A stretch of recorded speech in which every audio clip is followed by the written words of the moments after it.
Morning, welcome back to my YouTube channel. Thank you for joining me. I'm just going to start on this beautiful bar now. It's just an original piece that I've wanted to do for a while, so I thought I may as well film it as well as a bit of a tutorial, draw along sort of thing.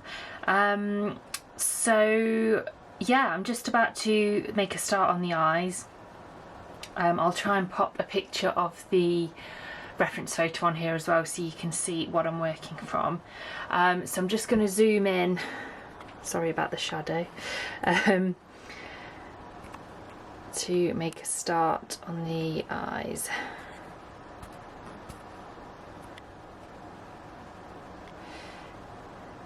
Okay, so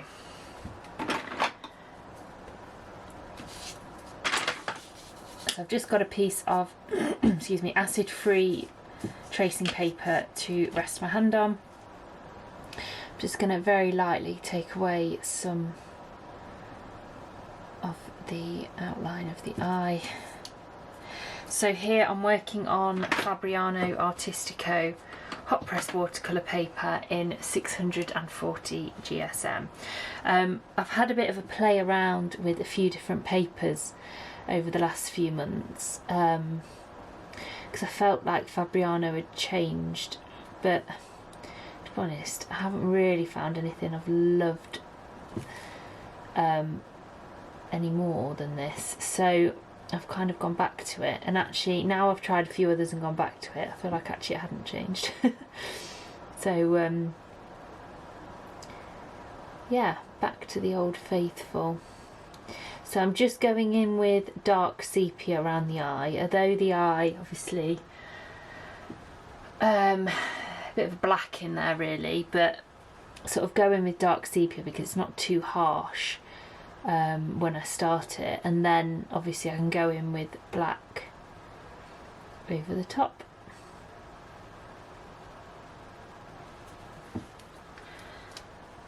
So just making sure I've got a really nice sharp pencil to get that outline, and I'm just going to refer back to my reference photo actually.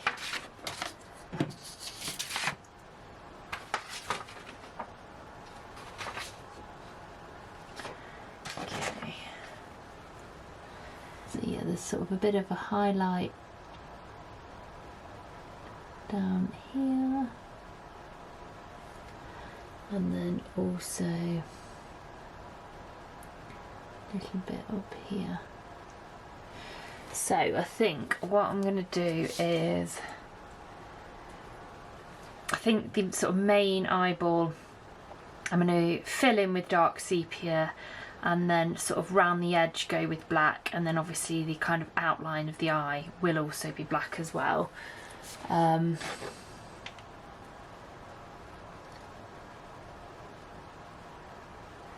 just going to go in slightly heavier on that outline now.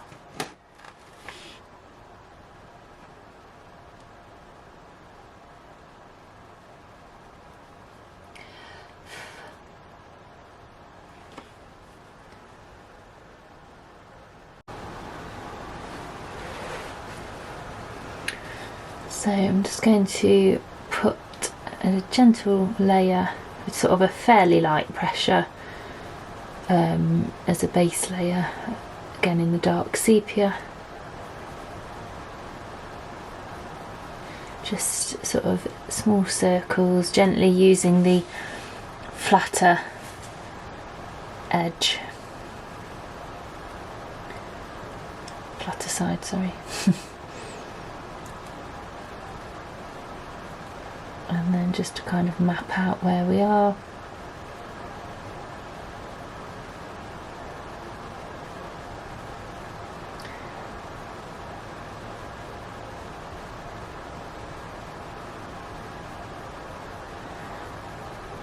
And then we can go in a bit heavier once we've got that bit down.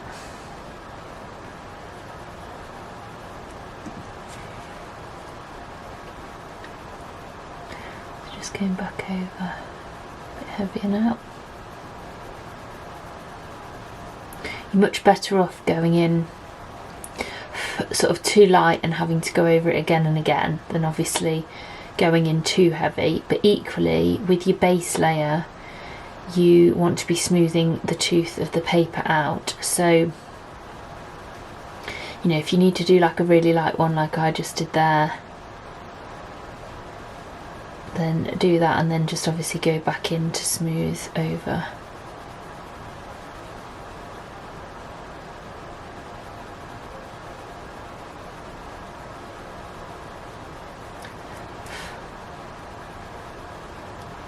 Really excited about this piece. I've wanted to draw an owl for ages, so I just thought, right, just go for it. I just think they're so beautiful.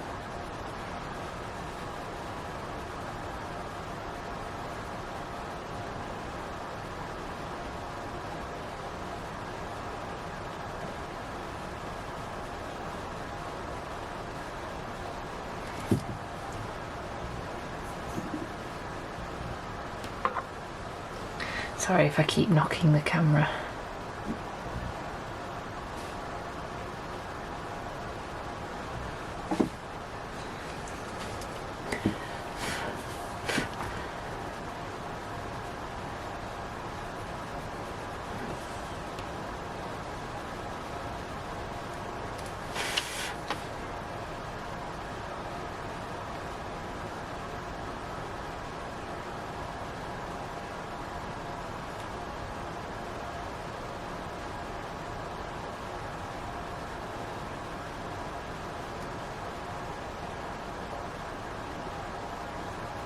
So I hope you all had a nice Christmas and New Year.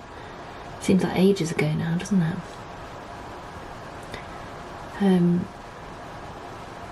Yeah, I've been meaning to do some more videos for YouTube, but I've just been so busy.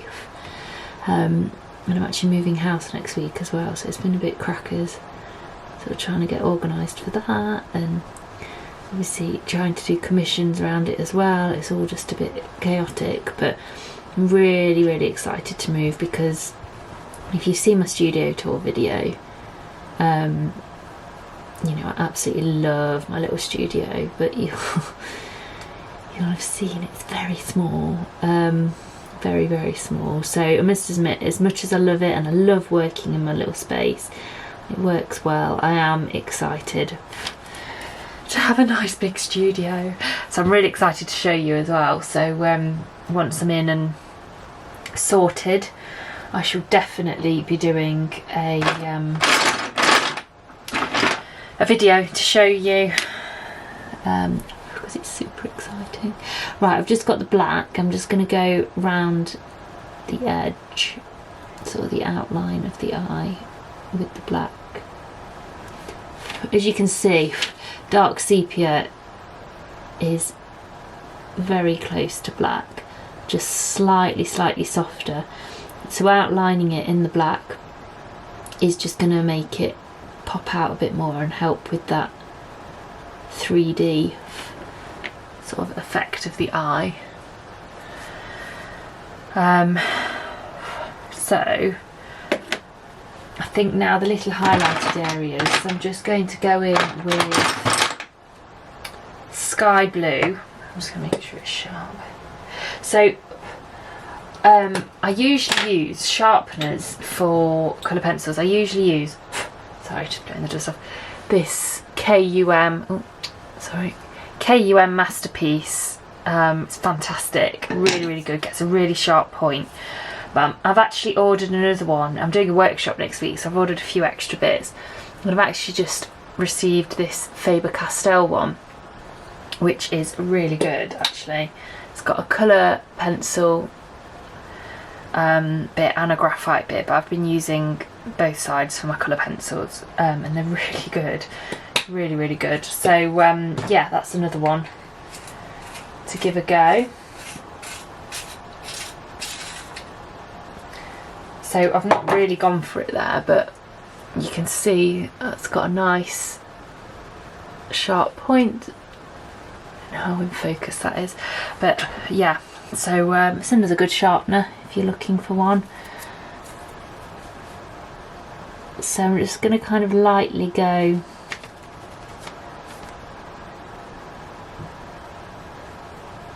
sort of around the edge of the inside of the light a bit, if that makes sense.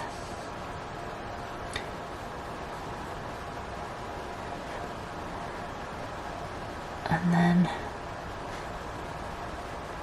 go in again.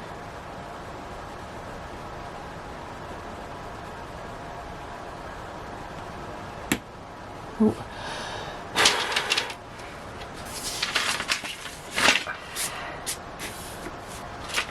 The only other bad thing about having a really sharp pencil, sometimes I'm too heavy-handed. So I'm just going to go in now with a bit of ultramarine as well, which I'll show you in a sec. I'll just sharpen that.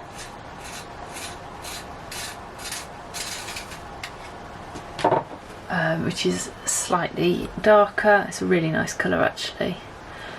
So I'm just going to go in just really, really gently, because I don't want to snap it again, and also I just want kind of a hint of this colour.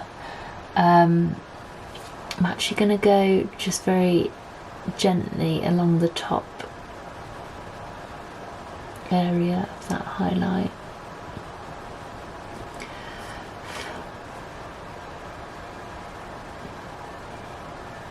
Yeah, I'm really excited. I'm hosting my first colour pencil workshop next week. Super excited about that. I've got so many plans and ideas of other ones I want to do. Yeah, I've just got to, once I move, I feel like my head will be a bit clearer to get organised with these things. So if you're local to Leicestershire or Melton Mowbray, it would be great to see you. Right, I'm not going to go in too much more with that because I don't want to ruin it.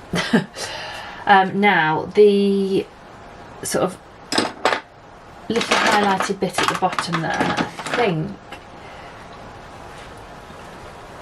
oh, I need to sharpen it. I'm going to go in with a bit of nugget or nougat, I'm not quite sure how you're supposed to say it. Oh, I forgot to say actually at the start, I'm using the Faber Castell Polychromos. Again, I'm not quite sure how you say that either. So yeah, a bit of nougat. So I'm just going to lightly go over the whole of this highlight.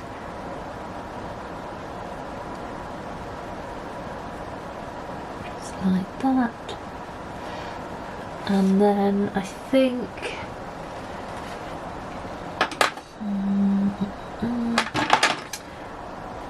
I might just get the walnut brown and just kind of gently circle, really small circles from the edge of the highlighted bit, and just sort of gently work my way in, because it's actually quite a dark highlight, but I don't want to kind of go in too heavy too soon with it, so I'm just going to gently work my way over it.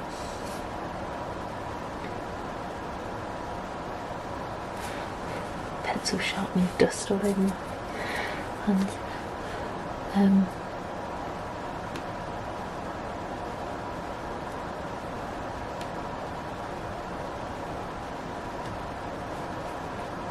Now, obviously, you can come back to these things, because sometimes think, oh, is that, you know, enough or anything like that, but I think if I go away, work on another bit, like have a fresh look back at it and think, oh yeah, that actually I do need to go in a bit darker, or need to take a little bit out, make it a little bit lighter.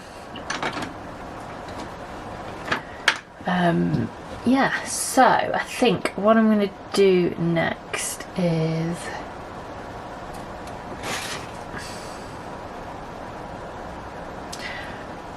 just going to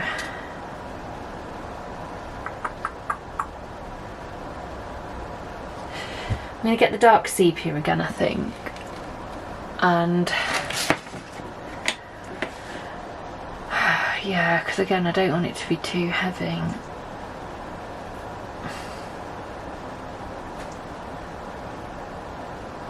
Yeah, I think I'm going to do that.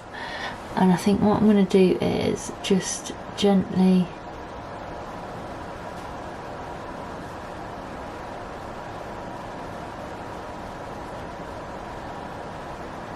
make a bit of a mark there.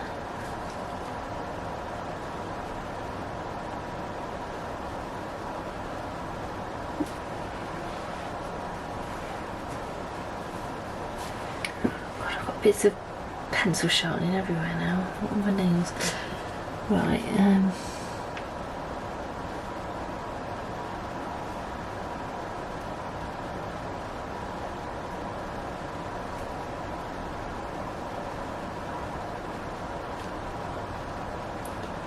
so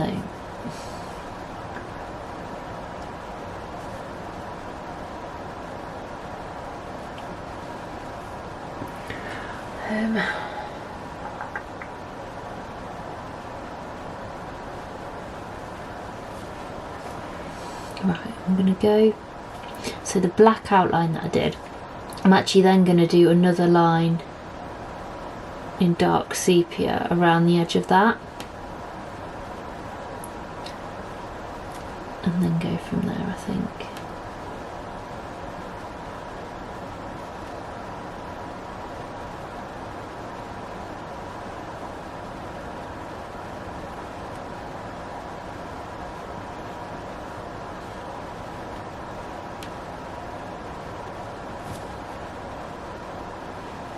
And go back round.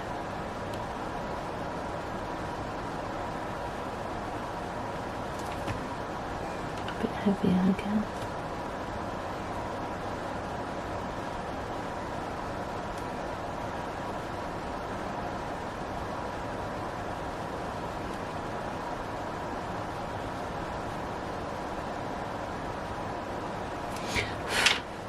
Okay, and then there's a bit of detail around the, I'm just going to sharpen that dark sepia actually again, just to get a real good point. And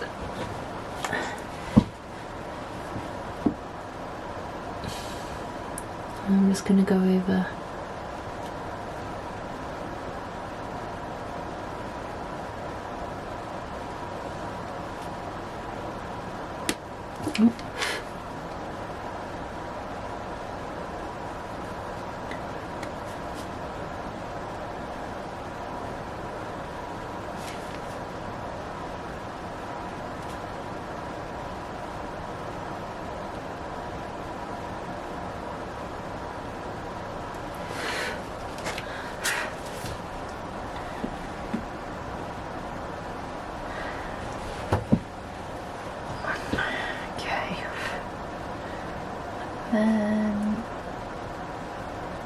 it's a really kind of funny bit of detailing around here. So I'm going to kind of do another line on the inside of that, if that makes sense. I know this seems like a lot of faffing, but just, yeah, go with it.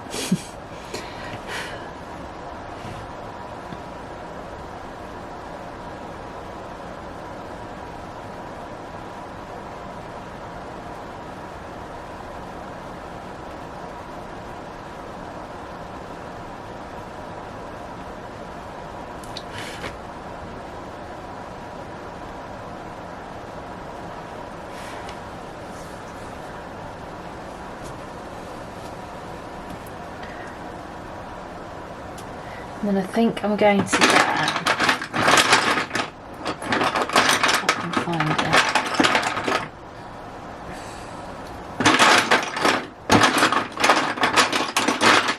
So there's a colour called Van Dyke Brown, which is like quite a dark blacky brown. I think I'm going to get that, and then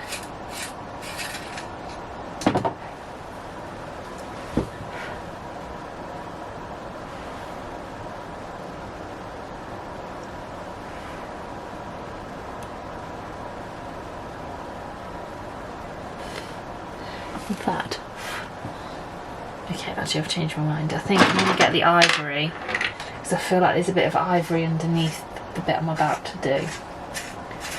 So I'm just going to lay a bit of ivory down in between here first.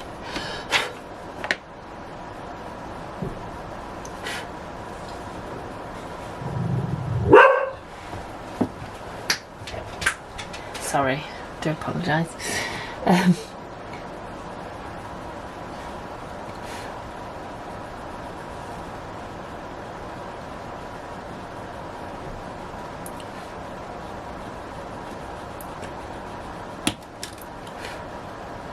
so heavy-handed sometimes.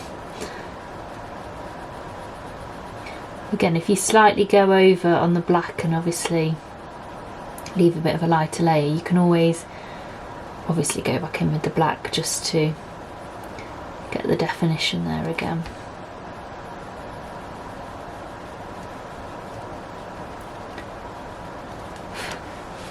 But I'll do that after I finish this bit. So it's almost like little really little close lines. I don't know if you can see what I'm doing there, but just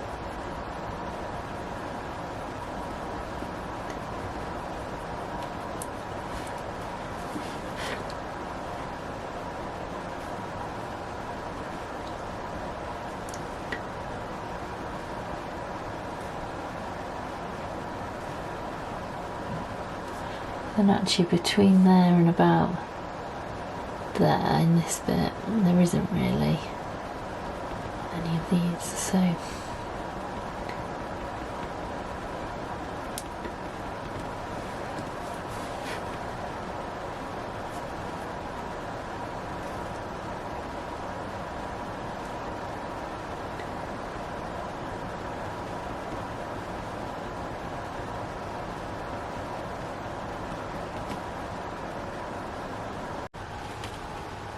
okay, so I'm also going to go in with a bit of burnt sienna. I just feel like underneath there's a little bit of that sort of red sort of bit, so yeah, so I'm just going to go in with a bit of that as well.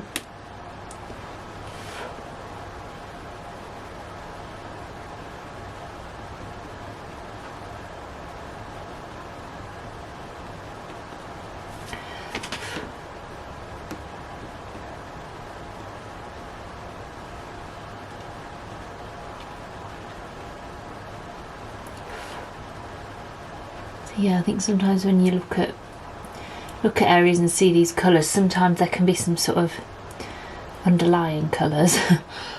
You know, a bit of a hint of a certain colour.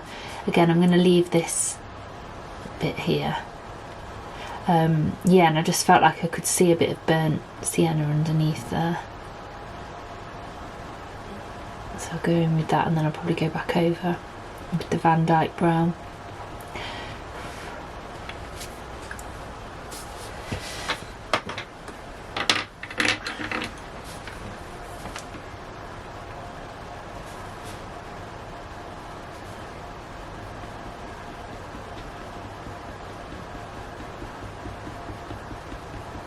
So I'm just going in with a slightly heavier pressure this time.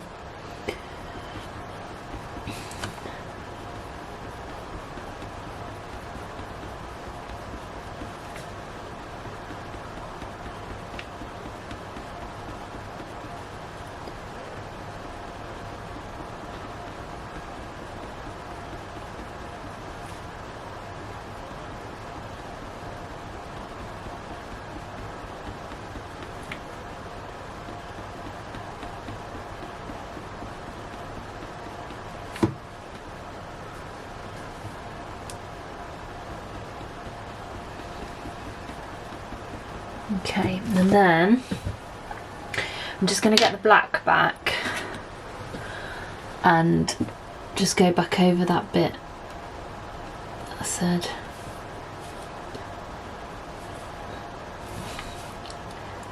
Sorry if you can't see. I'll try and readjust the angle of the camera in a bit.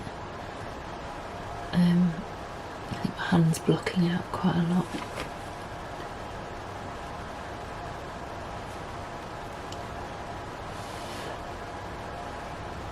I don't know how well you can see, but how clearly you can see this. But obviously because I went in with the dark sepia on the main bit of the eyeball, and like I said, doing the black on the outside, it's really making it pop a lot more. Yeah, and giving that sort of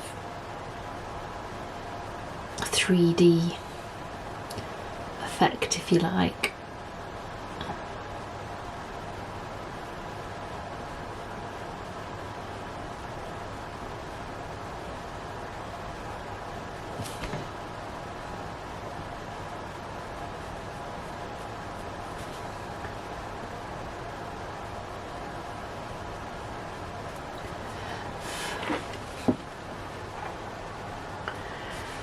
And I think what I'm going to do is get my warm grey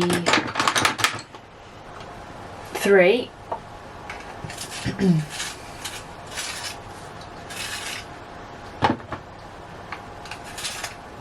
make sure it's nice and sharp, and just do the lines that I was doing up there along here.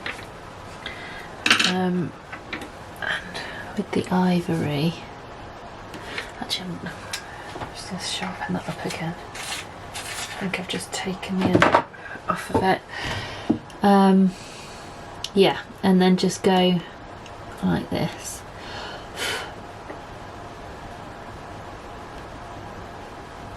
I mean, you could go crazy, you could spend hours and hours on these bits, but you've got to remember the eye can only see so much detail.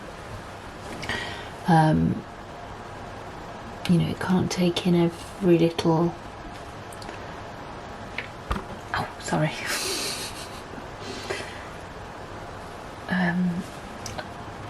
yeah, it can't take in every little detail.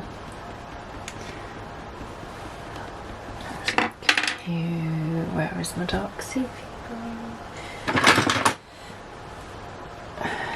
Go back around the edge. And I think actually in some places I'm going to have to go over these lines with dark sepia, because there's the odd one that's like here, it's quite dark here, so I think I'm going to dark sepia up till about there.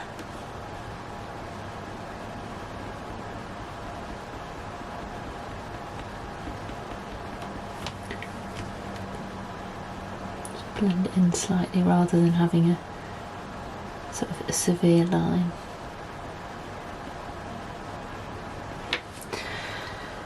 Okay, so I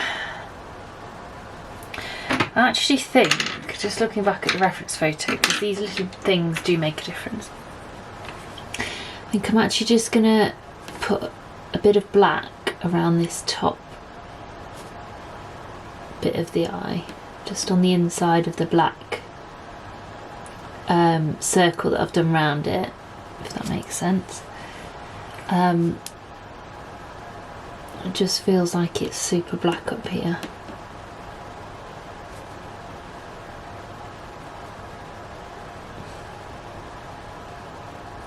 And also a bit around here. I'm going to go crazy with it, but I just feel like it's a bit darker, you know. Like I said, these little things are the things that make, you know, add to the sort of realism with colour pencil. So I'm really pleased with that actually. I hope you can see that all alright.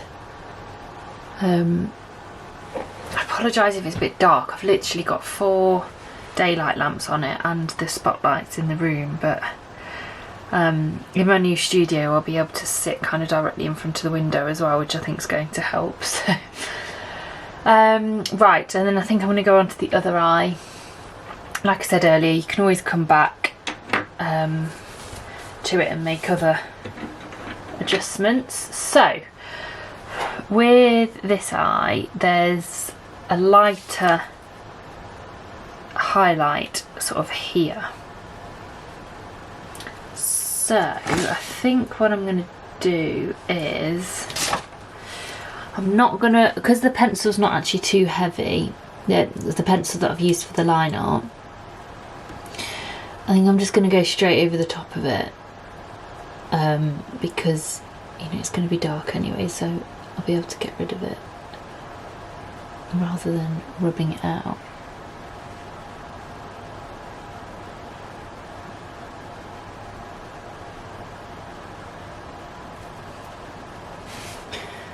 I want to catch my hand on that.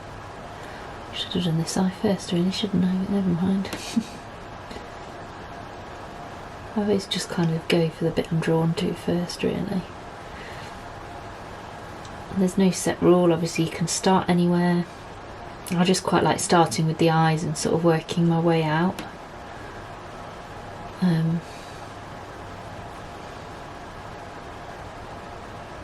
Yeah, and sometimes I kind of completely work my way out through the whole thing, and then sometimes I'll dart about a bit, but generally I'll start with the eye.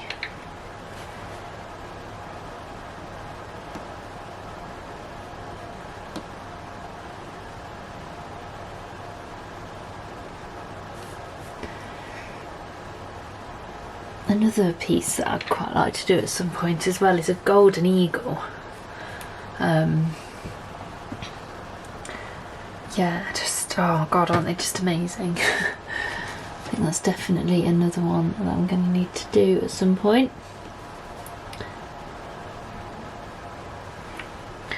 Okay, and then this bit is sort of a bit of a fuzzy dark blob.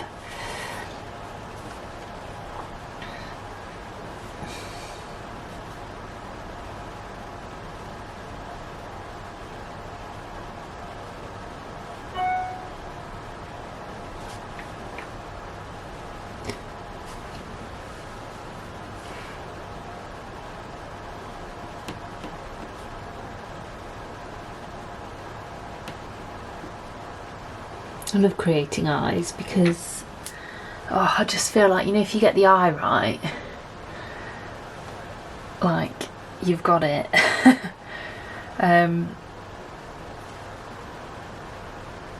Yeah, I just think it makes such a huge difference. Right, there's a bit of a highlight bit there. So I'm going to do what I did on the last one and go in with a very light layer of dark sepia.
Going in a bit heavier, trying to leave the end of that highlight.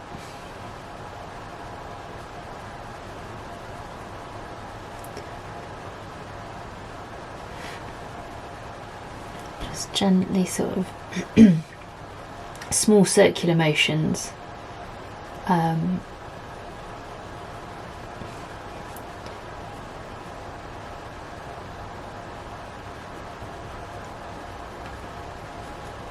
And it's not like when you're doing fur, when you'd be doing sort of, one direction of strokes to create the fur.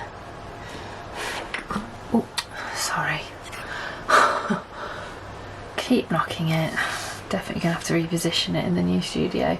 Right, so back to the blue that I used on the other eye. So the sky blue, just going to go over pretty much the whole of this like highlight square, but I'm just going to leave a very, very, you won't really be able to see a line, but just a very, very fine line of the paper through there at the bottom. You won't really be able to notice it, but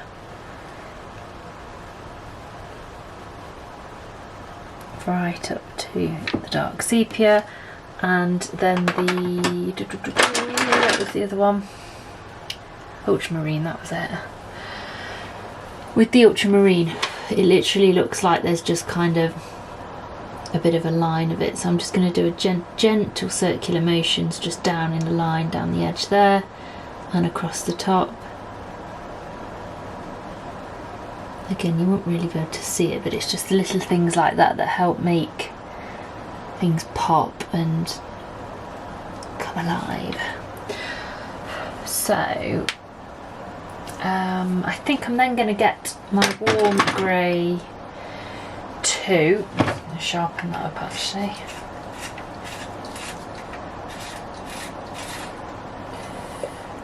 And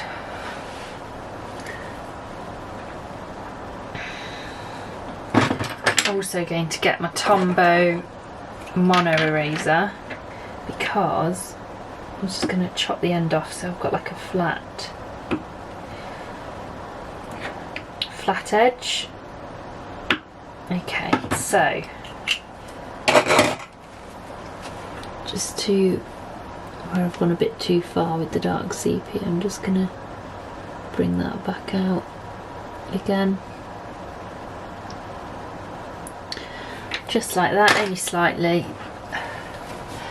And I'm just going to gently, again, really tiny circular motions, just down the highlight, just leaving a very light layer. You know, really, really light pressure, lightly sweeping up and down that highlight. Up and down, up and down. And then I think I'm going to get the, where have you gone? Warm Grey 3.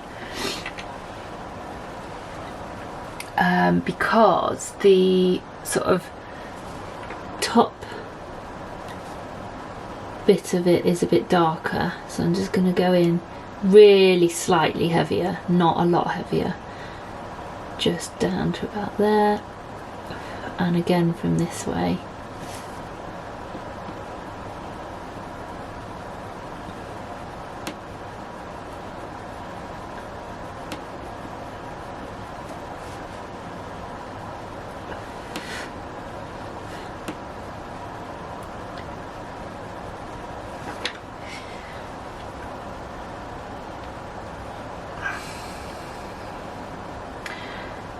And then the black, so I'm going to go around this bottom edge.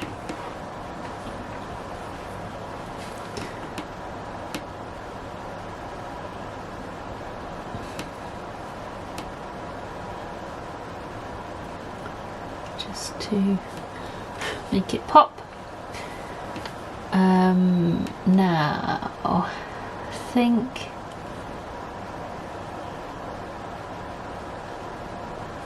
I'm going to go up that far side there.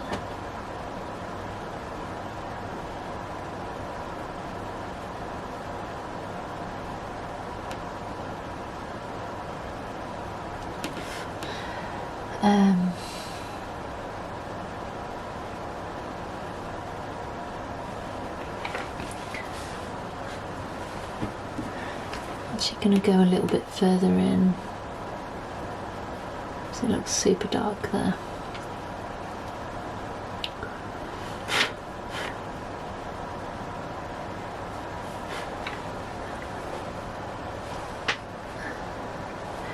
And I think, sorry I keep saying I think, I'm going to go in with the black here, just gently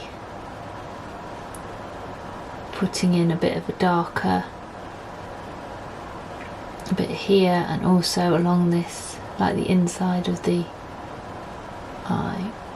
Just gentle circular motions, going in with kind of a medium-ish, light to medium pressure.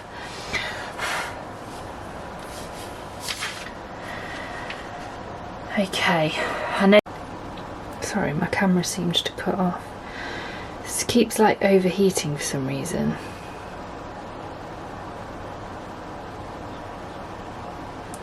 So I do apologise. Right. Yeah, so basically, I don't know if it got into the end of that bit or not, but this bit up here is really very black, so I am going to go for it with the black and not with my dark sepia. So I'm just going in with a light layer of the black first.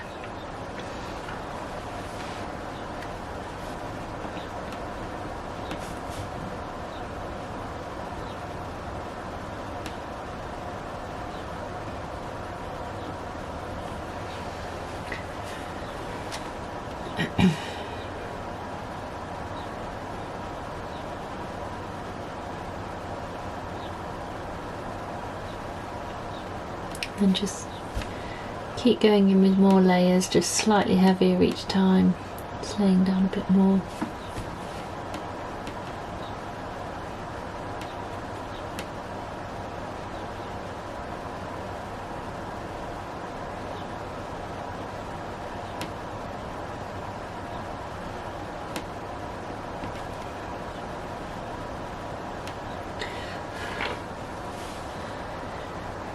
Right, now just going to go around the bottom edge of black line that I did, again with the black, but just kind of bring it a bit further round and down, I think.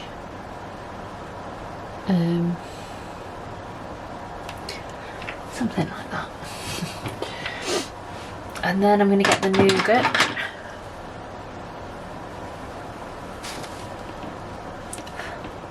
Just gently circular motions in there.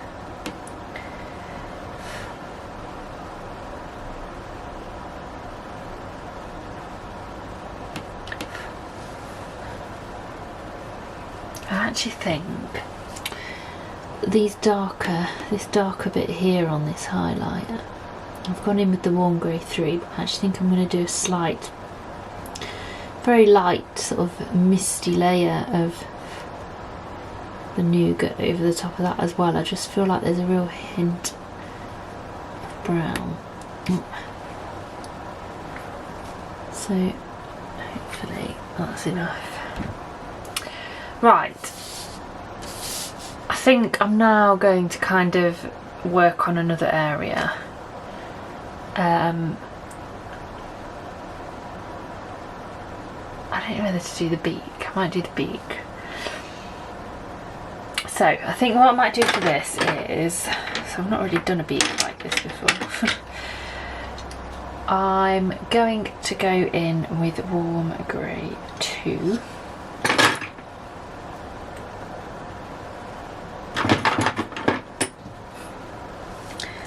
So I'm just going to gently remove.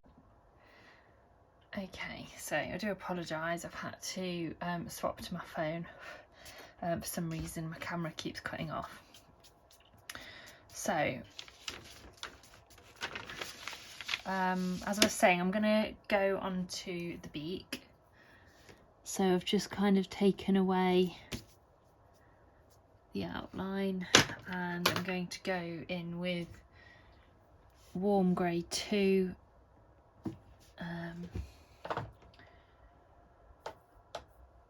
To do the outline.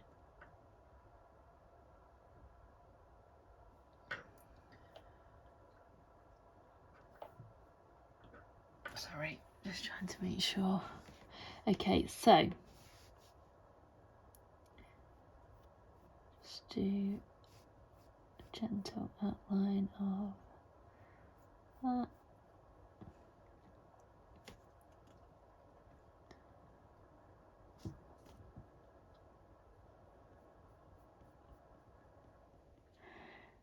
Okay, and then I think I'm going to go in with a base of ivory,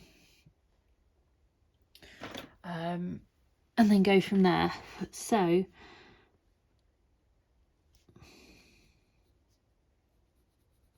just small circles.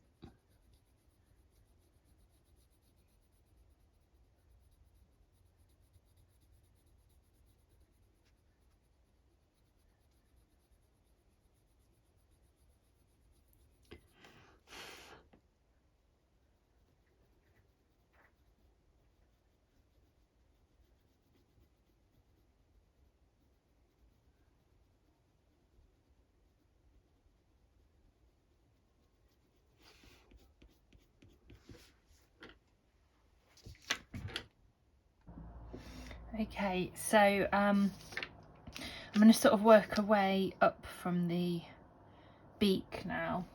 So I think I'm going to use the ivory.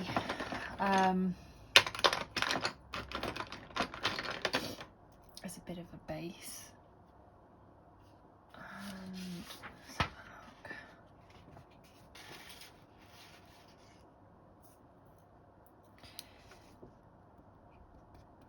So I'm not completely rubbing away, I'm just kind of dabbing along the line art just so I can still see it really clearly. And then I'm just going to move that up. Okay, so and put a bit of the ivory base layer down. There's a bit there, and then over the top of the beak and up towards the eye up here, and then down here.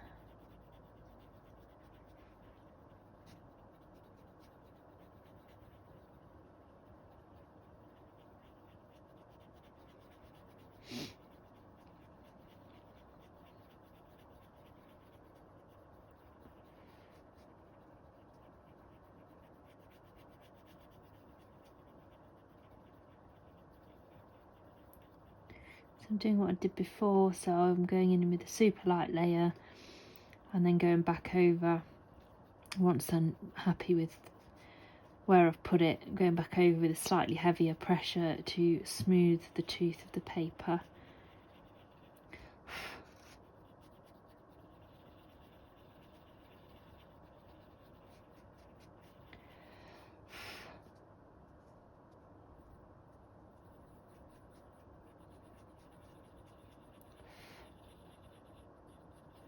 Okay, and then I'm going to have a look at what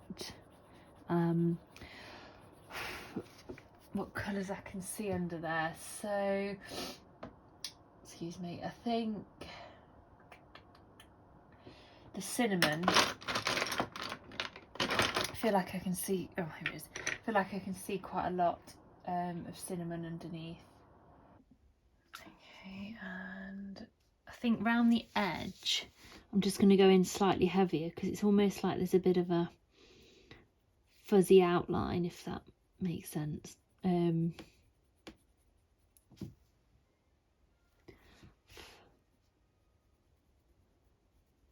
then there's also a bit of pinky,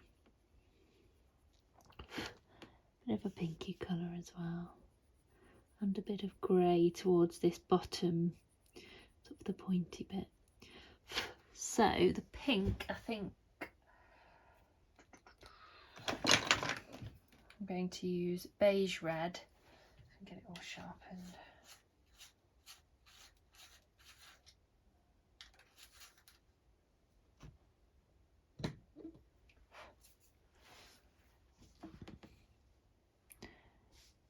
So there's just a slight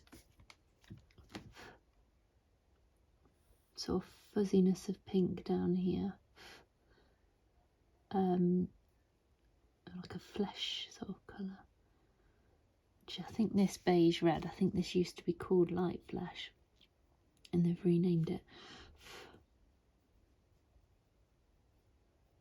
So just a soft, really light pressure.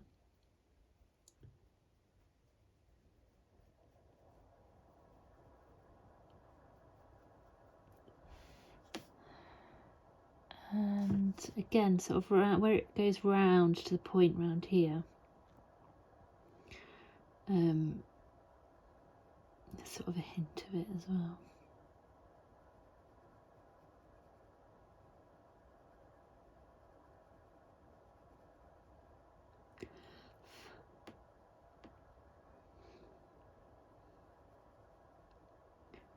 There's actually a very slight sort of sweep of it across here as well, so I'm not going to go in as heavy as the edge though. Then I'm also going to go in around that edge with cinnamon.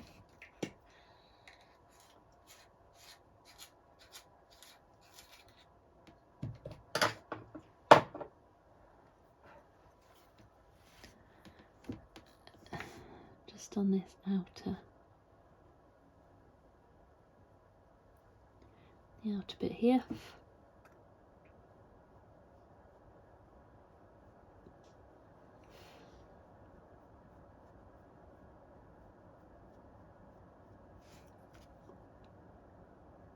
Again down here.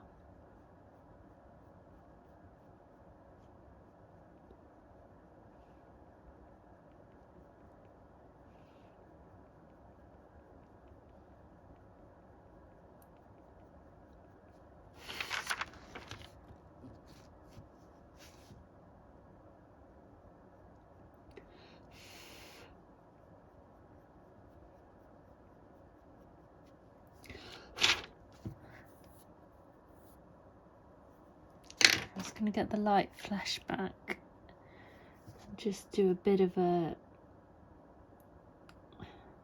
hazy bit over here of it.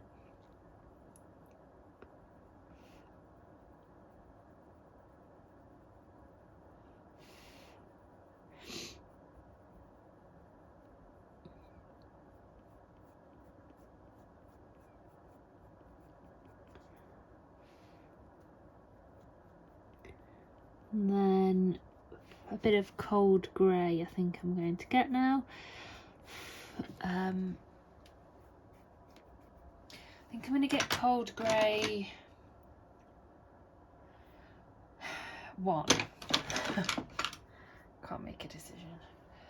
And I'm not going to sharpen it because I want to make sure this is a really sort of soft blend off of here. Just a bit of a whisper up this inside line as well. Just real light pressure. And it's almost like a bit of a triangle at the bottom here into the point over this pink. And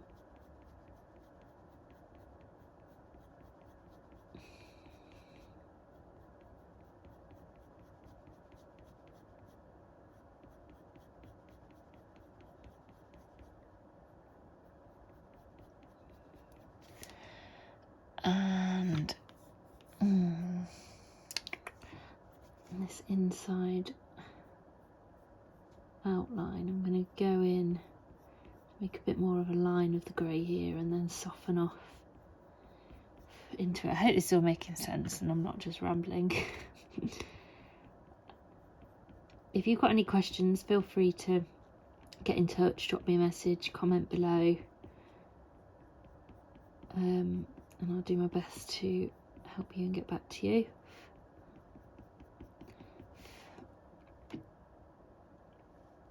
So I think the cinnamon, just looking at it actually, I'm just going to scribble down to make that bottom flatter, bottom edge flatter. I'm just going to gently kind of whisper up the side.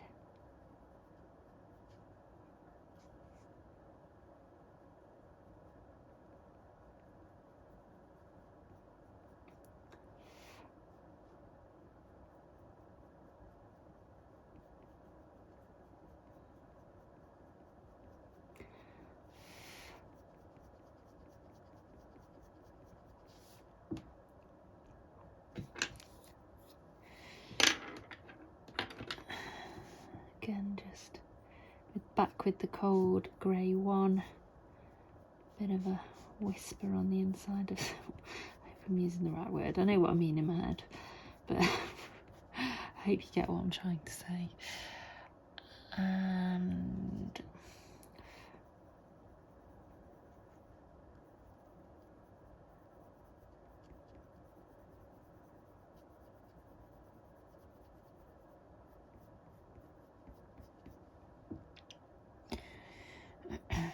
okay, and then I think I'm going to sharpen my cold grey,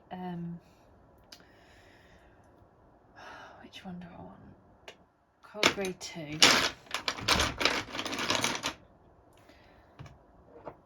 And I'm going to go sort of create a bit of a line along here.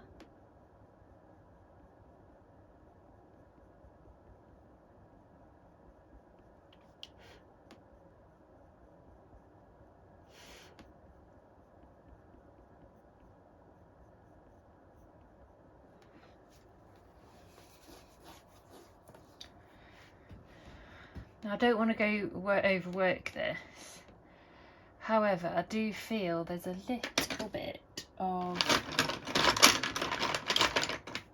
a very, very slight hint of a bit of yellow down here. So I'm just going to, with the flat edge here, flat side, sorry, just going to gently, so with a light pressure, add that hint of yellow there.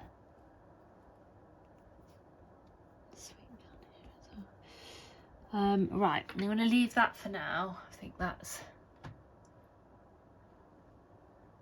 yeah, I'm going to come back to it, I think. Okay, sorry, hopefully that's a bit clearer now. I've just moved that slightly. So yeah, the cinnamon, I'm going to just gently start to lay a bit of it down.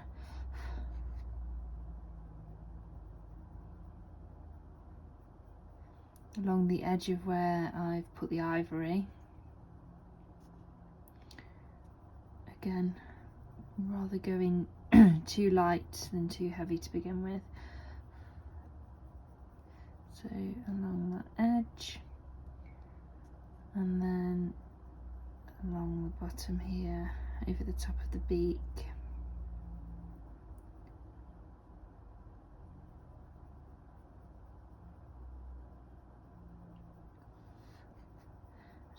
Going away like the dusty bits of pencil.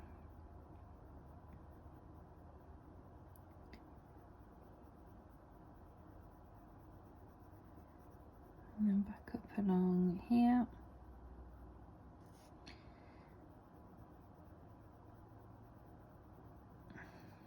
So one kind of excuse me, sorry, I've got a bit of a dry throat. So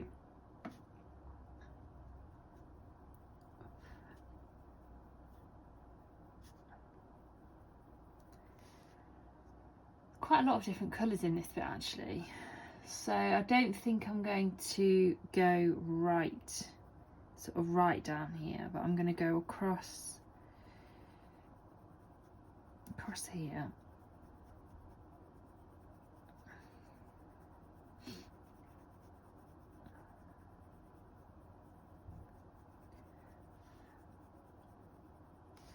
Like so, and a bit more up here, and up here,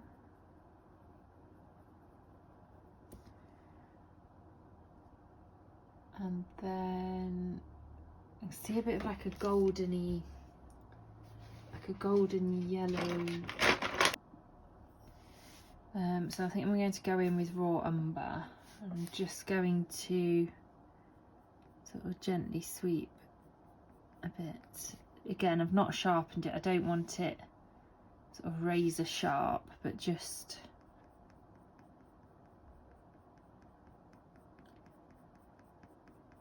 so I can softly sort of bring a bit of the raw umber down and along here.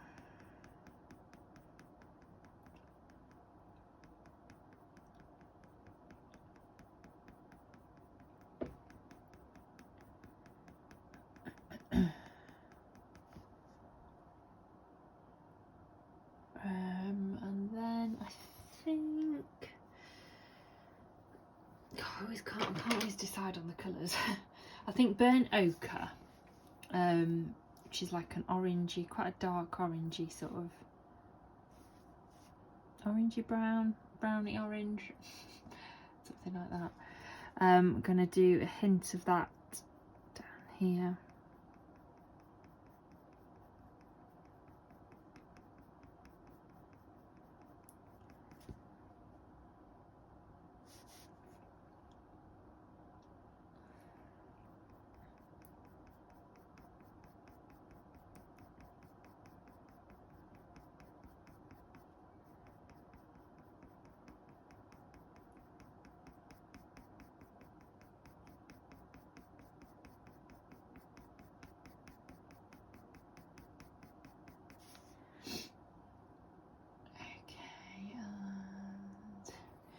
So the nougat that I used earlier, I think I'm going to do a slight,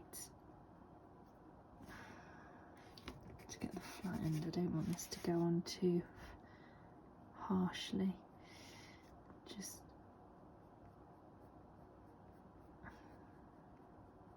okay, so sort of blending away from the line to soften it.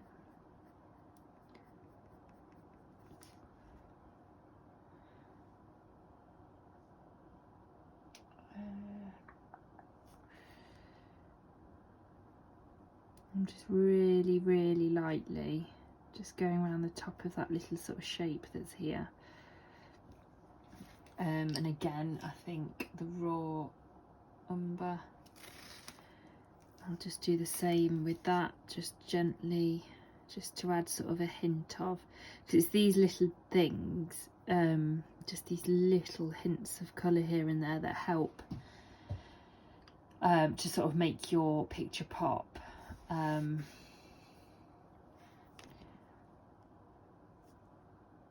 Yeah, it all helps. So any little hints of colours you can see, like just add a slight little whisper of it in. Okay, and then I think I'm just going to come back with the raw umber up here and just sweep that down a bit more again. I think I just feel like there's maybe a bit. See, again, this is where going in lighter has paid off, because I can just go back and add a bit more to it rather than looking at it going, oh my god, I've gone in too heavy. And then I'm going to go back to cinnamon again. And let's come across here.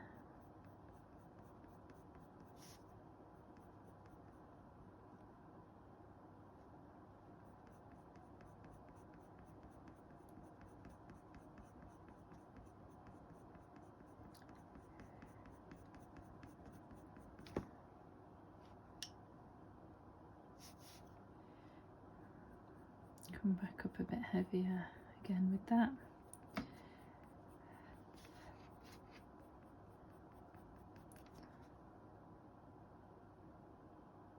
And I feel like there's almost a bit of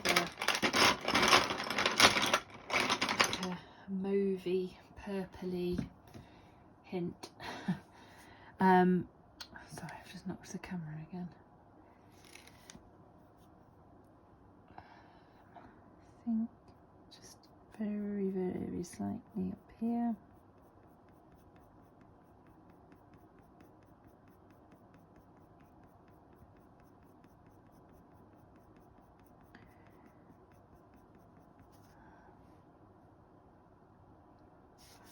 Do you feel like there's almost a real subtle sort of mist of it down here?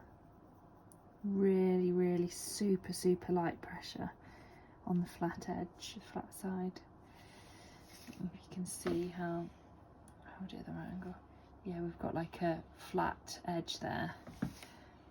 So when I do my light pressure, I sort of sit it on that flat edge like so. It just gives a bit of a hint across there. Right, I think I'm going to go onto the sharper edge, so I'm going to turn it so the flat edge, if you can see that, so I'm using the sharper edge and I'm just going to sweep down here lightly, because obviously I don't want it to kind of sort of gouge the paper. And then I'll go back in here, just do sort of a bit of a line of it there. And I'm constantly just looking backwards and forwards from my reference photo that I've got on my screen. Again, don't send yourself crazy, don't get too obsessed with what you're looking at, if you know what I mean, because it's easy to get drawn in and freaked out and like, oh my god, there's so much there. But just remember, the eye can't pick up every single little detail, so yeah, don't panic too much. Right, I'm going to get what am I going to get? I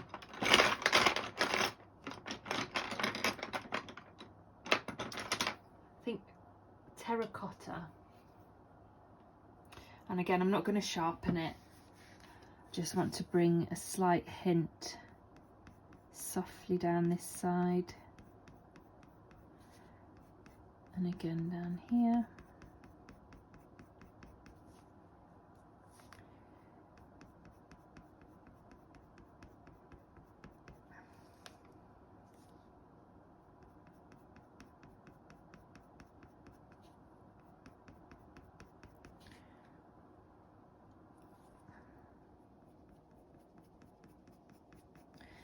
And then I'm just going to grab my Van Dyke brown, if I can find it. There it is. Because I just feel like there's sort of a bit of a line here. So I'm just going to lightly pop that in just to make sure I'm happy that it's in the right place. Yeah, that's okay. And then just gently put a couple of lines in. I'm not using the flat edge, but I'm not using the sharp edge. I'm sort of using the side just to put these little line details in. And there's sort of a bit of a funny bit just here that sort of goes like that.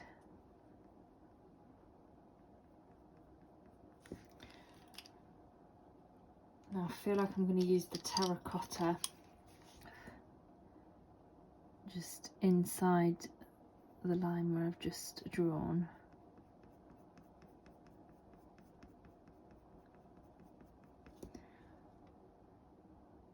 I feel like there's almost a bit of a red as well, but not like a bright red. Ah, this is perfect. Oh, I was lucky having that in my pot. India red. I think this is going to be perfect actually. So that line, that funny sort of shape there, I'm just going to go on the inside of it with the India red. And then I'm just going to really gently use the flat edge to just put a bit of a hint of it in there. That's it, I'm happy with that. And then where I put that line there, just going to go over that with the India red, just again lightly on the flat side. I'm just going to put a bit of a whisper of it in there as well.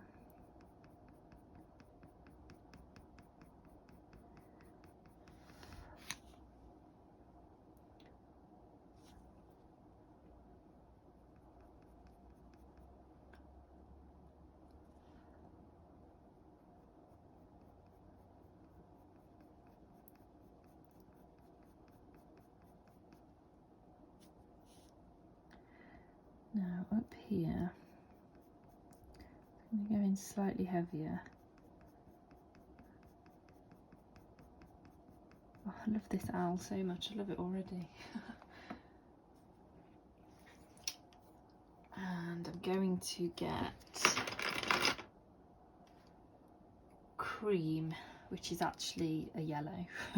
It's like a real pale, yeah, creamy yellow, I suppose. excuse me, and I'm going to just take out a little bit of line.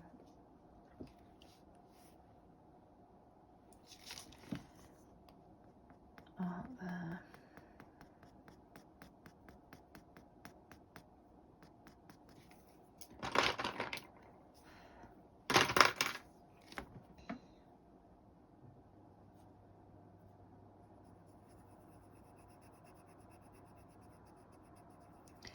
Again, flat side, just gently put that base layer down.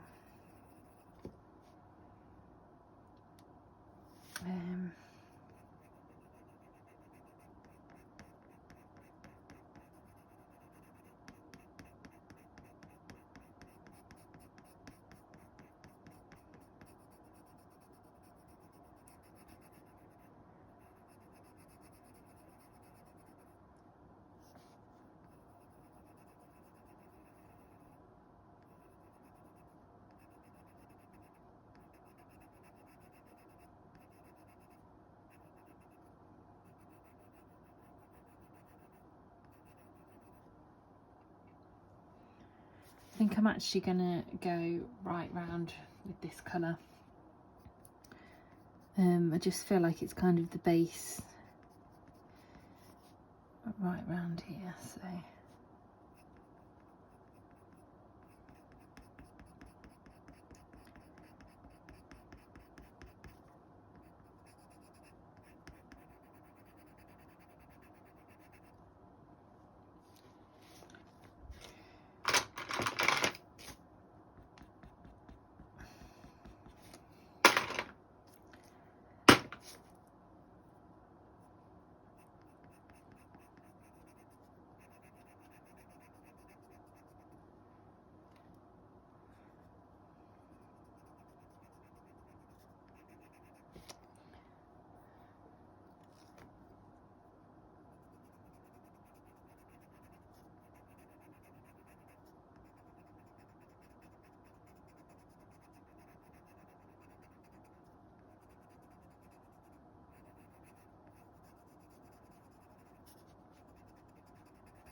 Okay, and then I feel like what are the perfect colours for this? So burnt ochre. I'm going to gently sort of work up and round, coming away from the eye.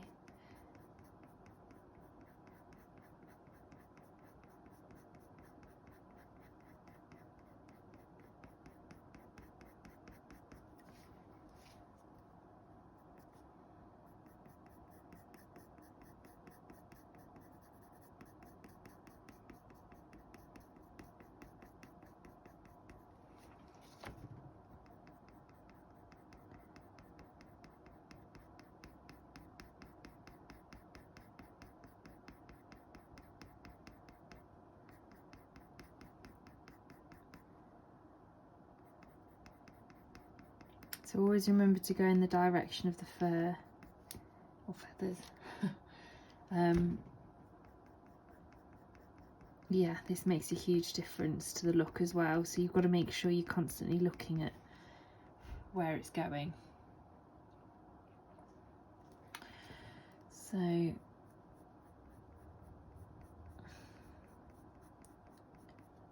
the flat edge, I feel like some of these like bits that are pointing out are almost like outlined, so I'm still using the burnt ochre. Just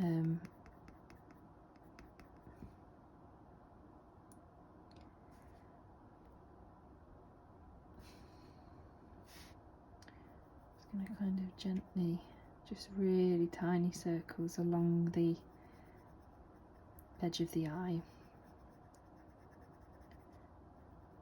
Again, this can help to sort of make it pop out.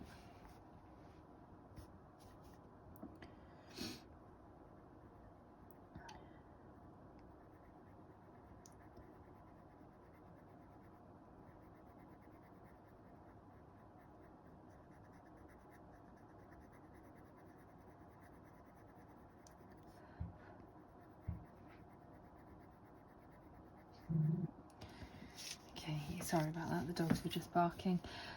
So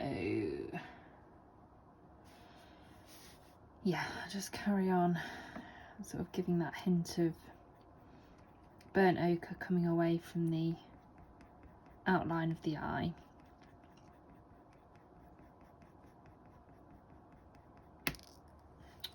Oh, I hate when that happens.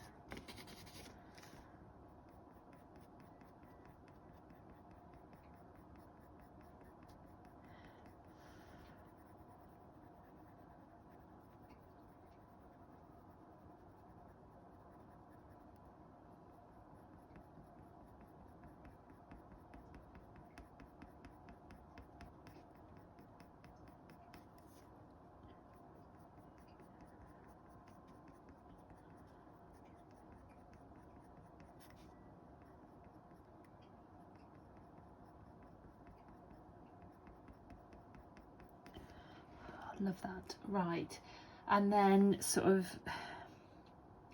in this little area here, it's kind of quite a bright orange, so I'm going to get the terracotta back. I'm not going to sharpen it, and I'm going to just gently sort of circular motions, just filling out that little area there.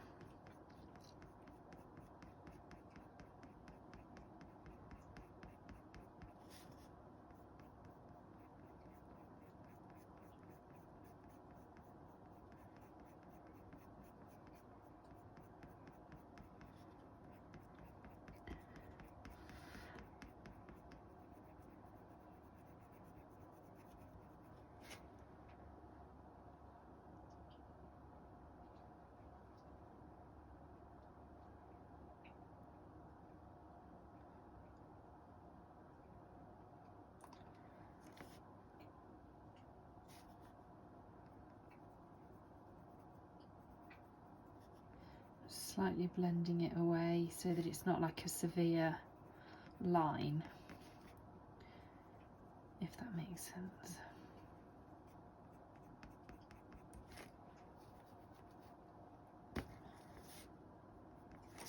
And then I'm going to get back the burnt ochre again, because there's almost like, not an outline as such, but it's sort of a bit darker towards the edge of that colour.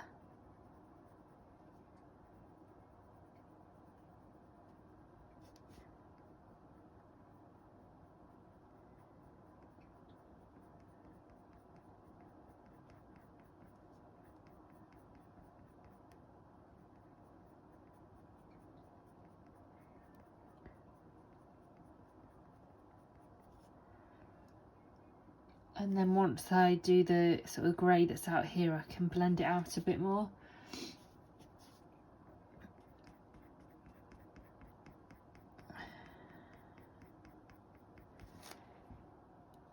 Yeah, okay, and then yeah, terracotta again.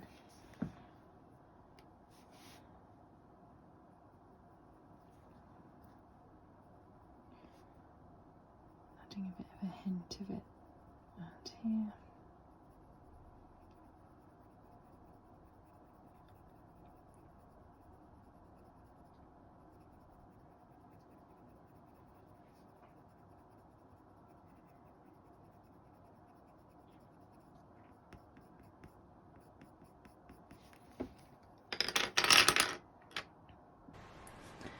Okay, so I think I'm going to I think I'm going to grab the, where is it, raw umber, just sort of glaze it across here slightly.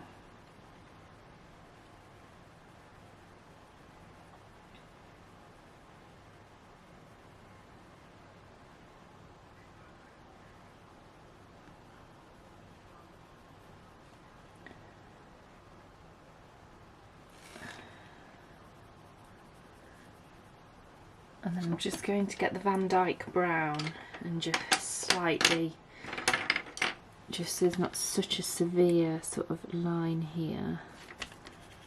And get the flat side and just gently sort sort of soften against this line.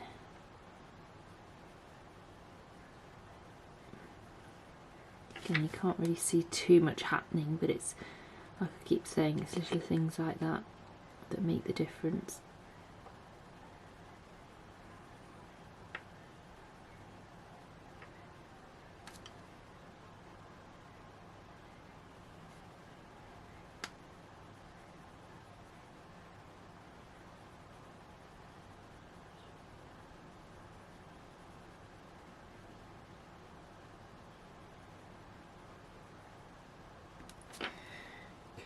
And then sort of down here is a bit of a sort of darker line, so I'm just gonna sort of mark that in, map it out a bit. It sort of goes a bit like that.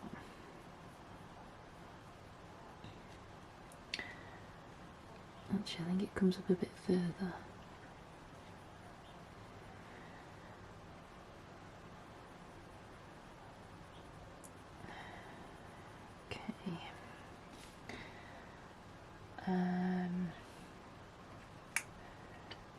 I feel like I need the walnut brown actually, it's just a bit more good, a bit more of a reddy brown.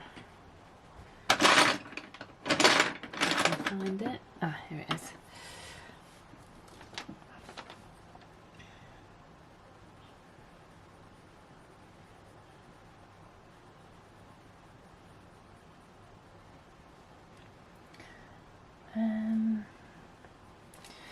And then I'm going to get the burnt ochre, and there's just like a hint of burnt ochre on the inside of this line here, so just gently bringing some of that out slightly.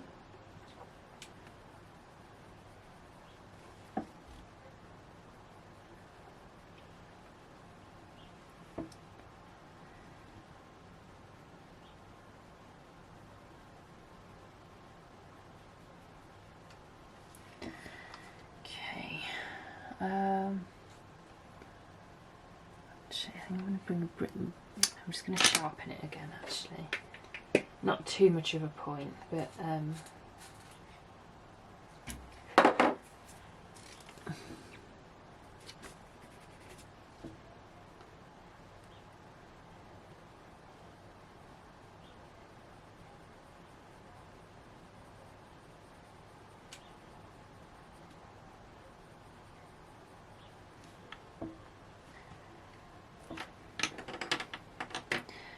I actually think I'm going to put a little glazing of burnt sienna as well, just up here.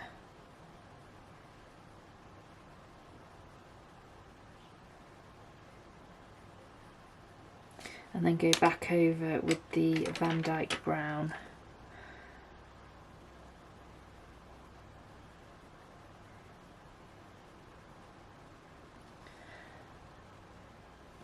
I feel like it's sort of slight, in fact, and then the nougat, because I'm feel like it needs to just soften sort of out a bit.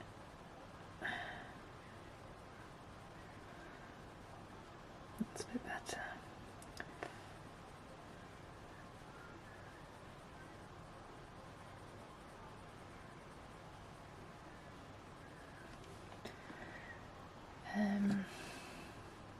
I think I'm going to go up here as well along the edge of the eye.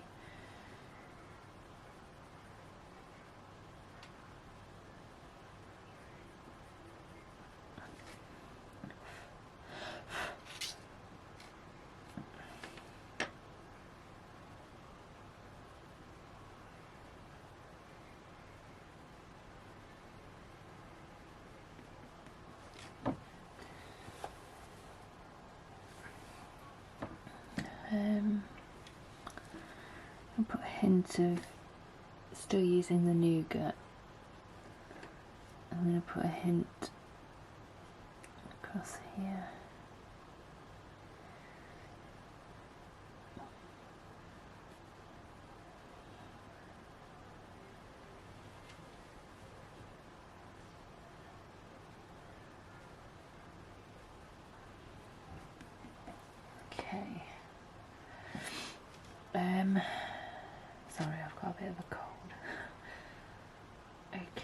I'm just going to, again with the flat side, just bring this out a bit further and down a bit.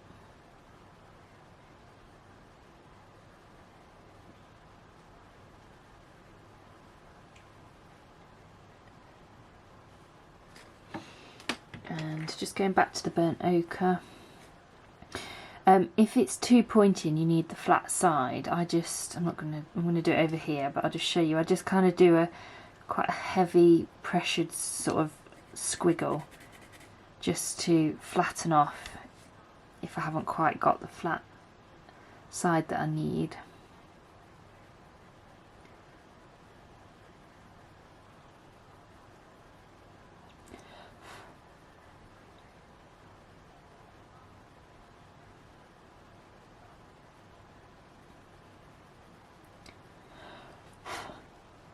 You see how just softening it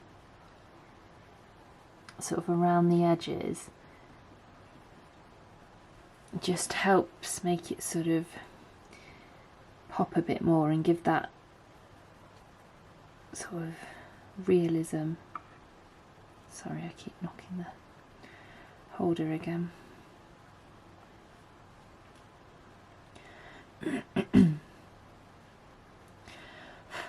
Okay. Now here there's some quite dark bits, but I think, so I don't end up going in too heavy, I'm just going to sort of mark out with the nougat and then go from there. So it goes from here sort of straight down to about here.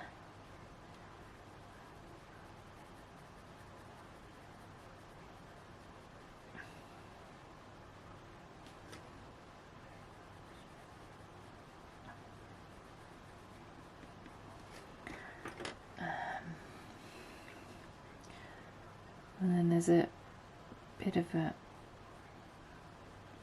gap, if you like, there, where you can still see the lighter bit of the colour, and then this goes like this.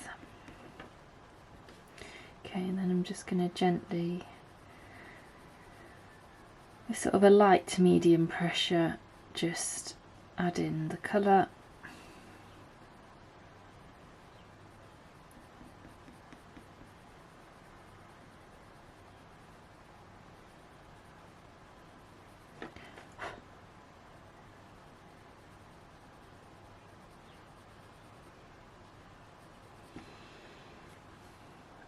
Oh, I love the colours in this, it's so nice. Right. So now I'm going to go in with the walnut brown. Almost a bit of a, not an outline, but sort of a, yeah, I suppose it's a bit of an outline, but not too heavy. This bit here is quite dark.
And then a bit along here as well.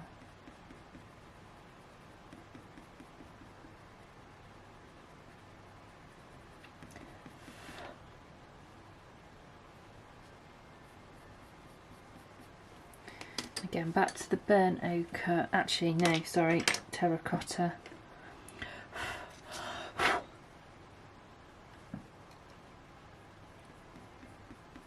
along the inside of that line that I've just put in.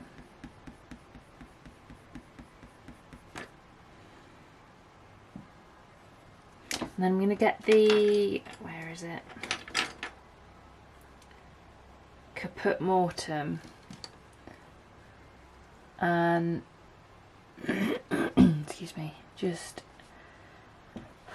feel like there's a hint of that along here. I think it's really sort of with colours and things, everybody sees them so differently. You know, what colours I use, somebody else might look and see completely different colours, which is totally fine. Everybody sees things differently. But I sometimes really struggle to pick out the colours. I don't know if it's because there's just so much choice that it's a bit like, oh my god. But yeah. If ever you are really struggling to pick out the colours, there are things like apps and things like that that can help. I wouldn't advise relying on them, but I sometimes, there's one called Colour Pencil Picker, and you put in your reference photo, select what pencils you're using, so it's got like the Pablos, the Polychromos, you know, all the different brands, and then it will tell you which ones. You kind of click on the area and it will tell you what colours it is. It's not always that accurate, but I will just occasionally use it if I'm really struggling to pick colours out. But yeah, as I say, just do not rely on it. But it can be quite useful as a bit of a rough guide if you're struggling. It can be a bit of a minefield.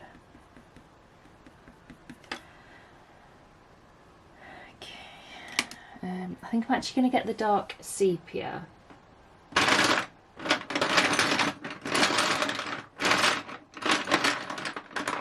I'm not going to go in too heavy, I just want to darken this little area off here.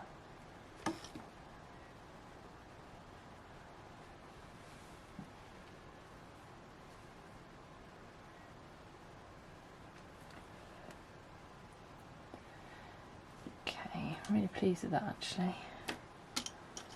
And go back to the walnut brown just to bring the odd little bit out.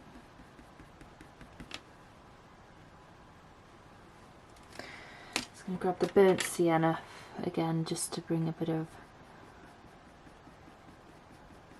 red down here. And also I think a little bit sort of away from like the corner of the eye. I feel like there's a hint of it across here as well.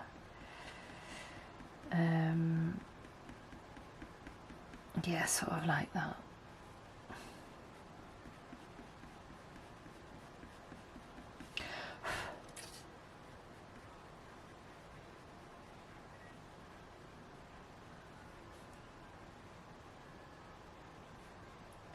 I apologise if you can hear the radio. I've got it on in the other room so that the dogs don't bark at every little noise outside. I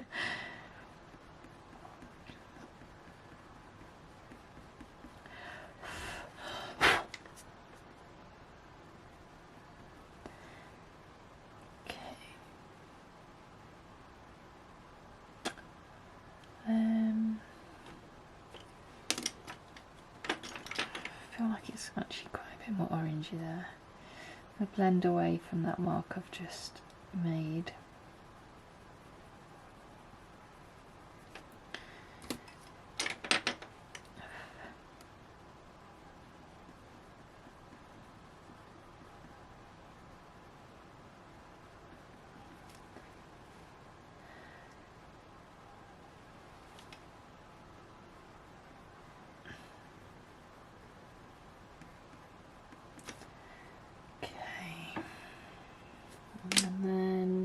to the nougat, just to pull a bit more.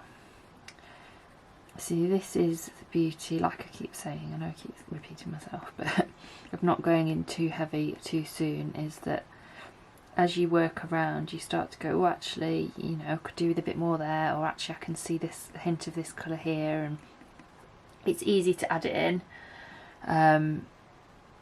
Whereas obviously, again, like I keep saying, it is harder to take it away than it is to put it in. So yeah,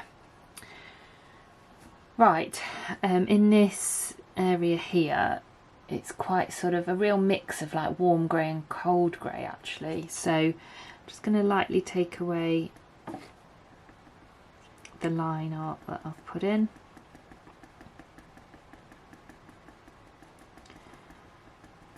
I know we've only just started this, so I'm so excited to finish it. I just adore ours. They're gorgeous. Right, so I think I'm going to go in with warm grey 1 first, and I'm just going to kind of come away from the outer part of the eye. So I keep in mind, you know, going in the direction of the feathers.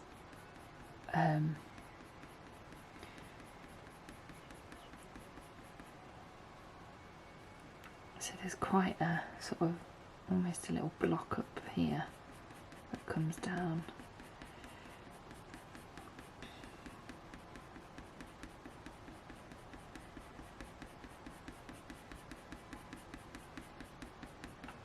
I'm only going to go to about there, and then I'm going to blend it into the cold grey here.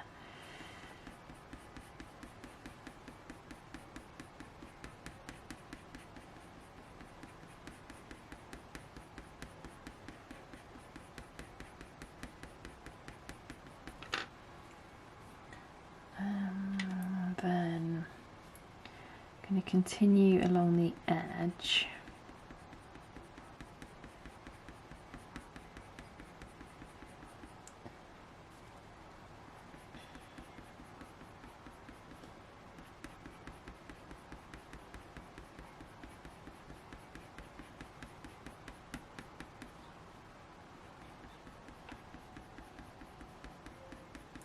Some really really exciting other tutorials planned. Yeah, super excited about them. Can't wait to get going with them. Just struggled for time lately. Like, I think, you know what it's like, life just takes over a bit sometimes, doesn't it? And not enough hours in the day, and then obviously with moving, obviously Christmas has just gone, and it's like, oh my god, I feel like I'm constantly playing catch up at the moment. But never mind, I'm not the only one. So go up here, like so. Just gonna blend over that line slightly. Right, then I'm going to get my cold grey. I think I'm going to go straight in for cold grey 2 actually.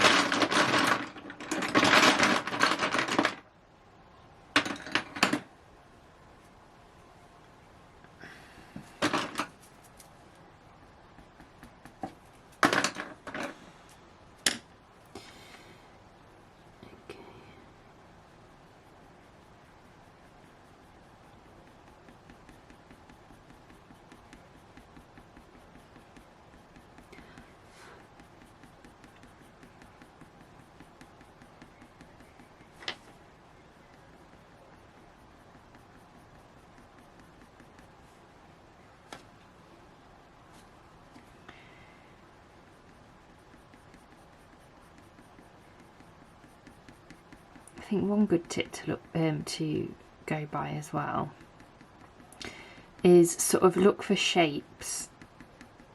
So if you look at an area and just think, oh my god, I don't know where to start, try and pick out like shapes you can see and sort of break it down with those. It kind of becomes a bit less daunting then. Now sometimes if I've got a really complicated piece, I just try and just not look at the whole thing and just, you know, section by section, shape by shape, slowly break it down. Yeah, and it's just becomes so much easier then. But it's easy to just become absolutely terrified of what you're doing.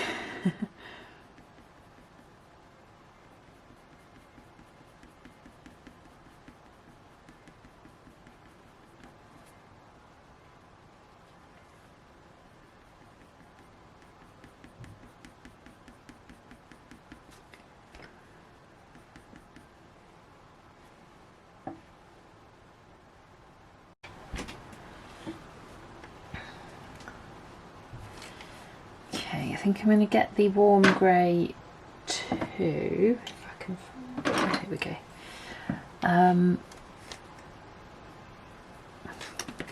A flat side. Just go in a bit darker coming out of here.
And just go a bit darker.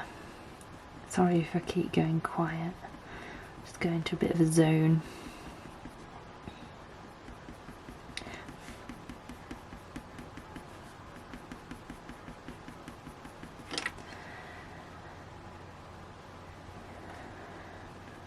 A bit darker along here as well. I might have to bring the warm grey 3 out in a minute and just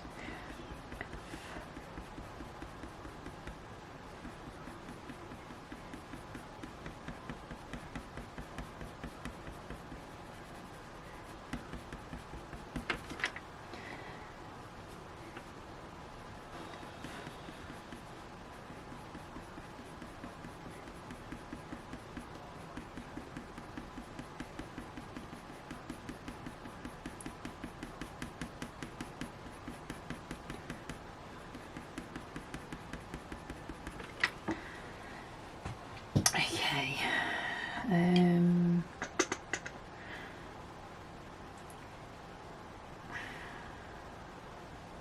So I'm just going to get the cold grey 2 again. I just feel like I need to maybe go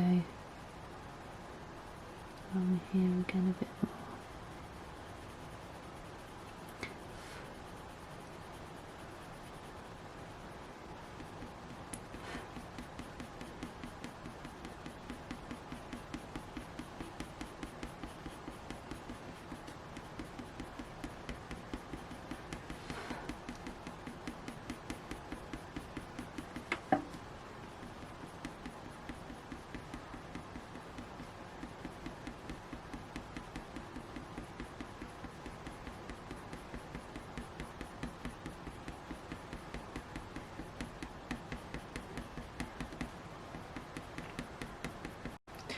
Sorry, I just had to change my battery and just slightly move the angle that the camera's at. So now we've kind of done this area, I probably will come back to it.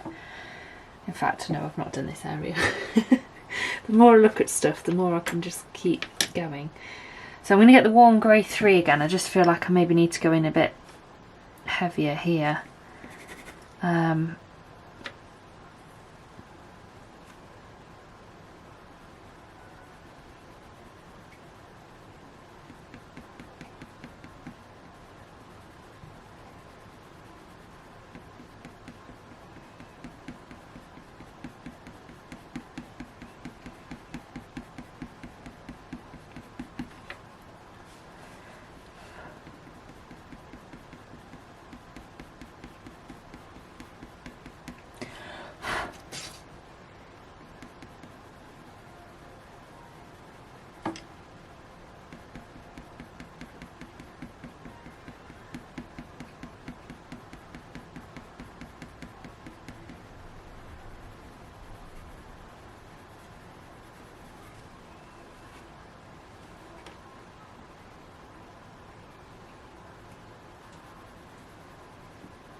Okay,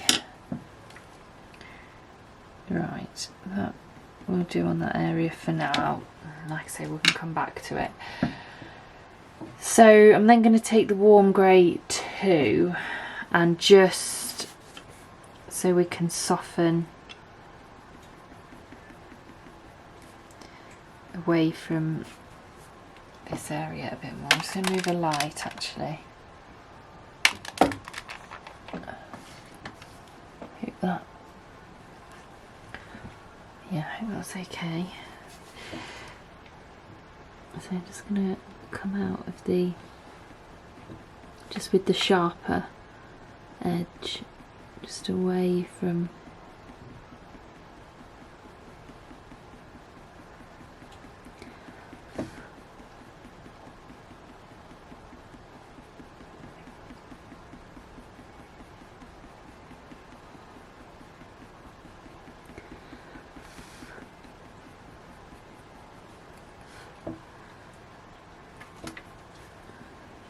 and grab the warm grey 3 with the sharp.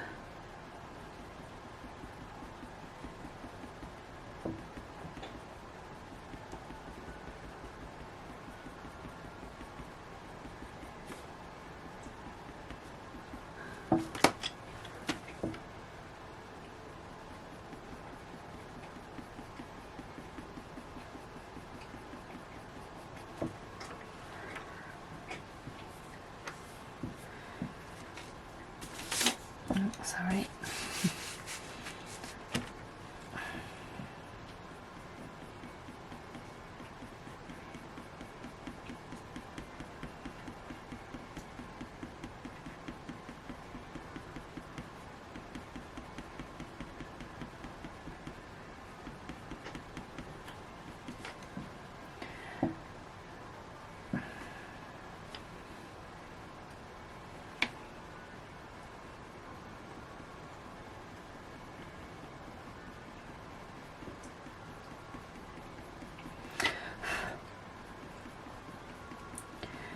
Sorry if you can hear my dog, he's just under my desk cleaning himself, so I do apologise.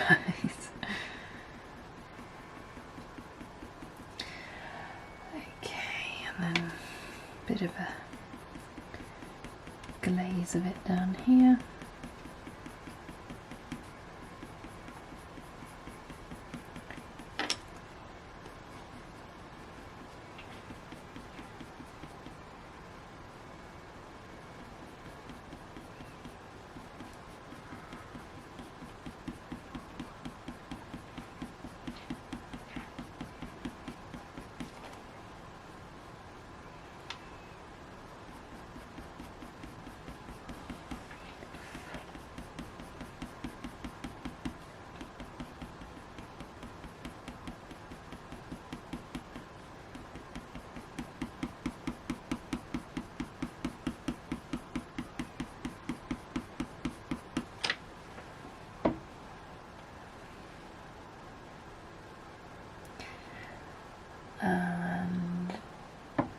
Then I'm also going to get, I don't have a lot of these, but I've got a Caran d'Ache Luminance, and it's called Buff Titanium.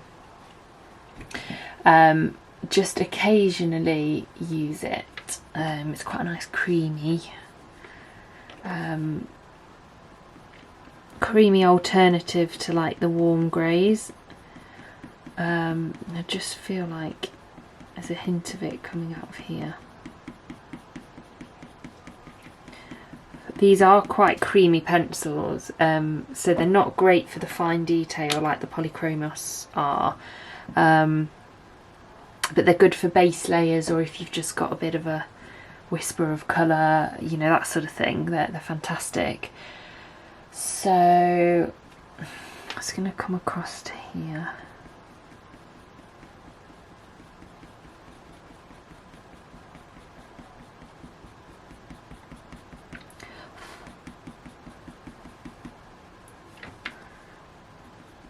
And along, I'm not rubbed that line away yet, but I'm going to kind of come along the inside of it.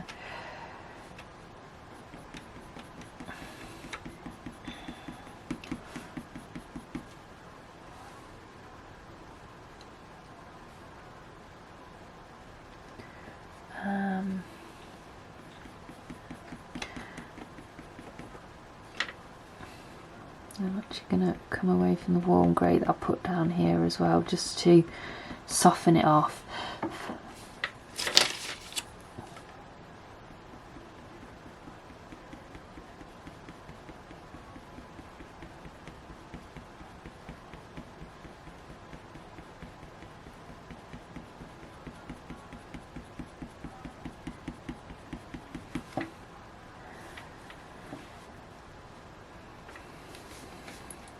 And I'm actually going to use this to blend away from here as well.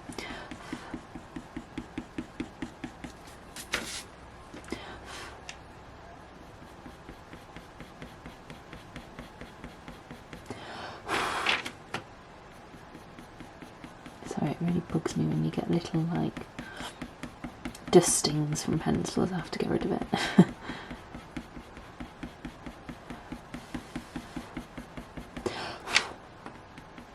So try not to use my finger to brush bits away because of the oil in your fingers.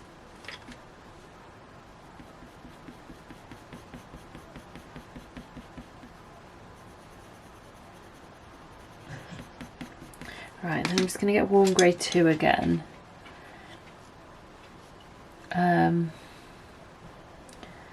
Just kind of soften across here.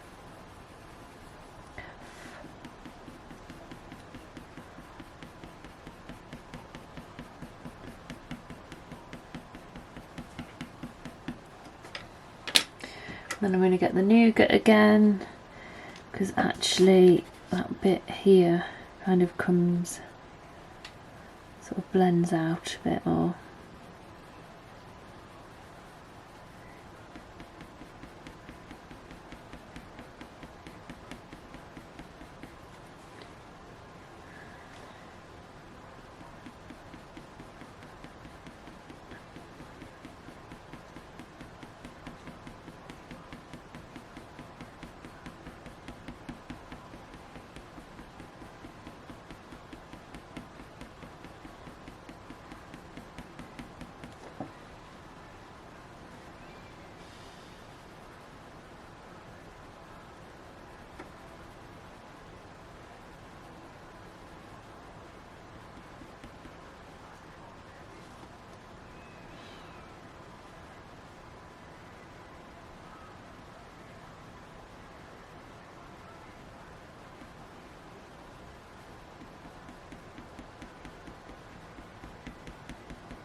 Going to do a real light whispering of this along the edge here, actually,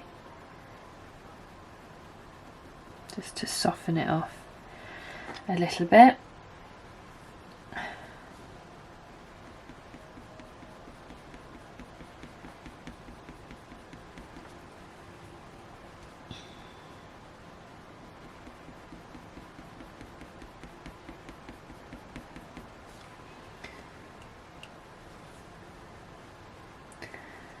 Okay.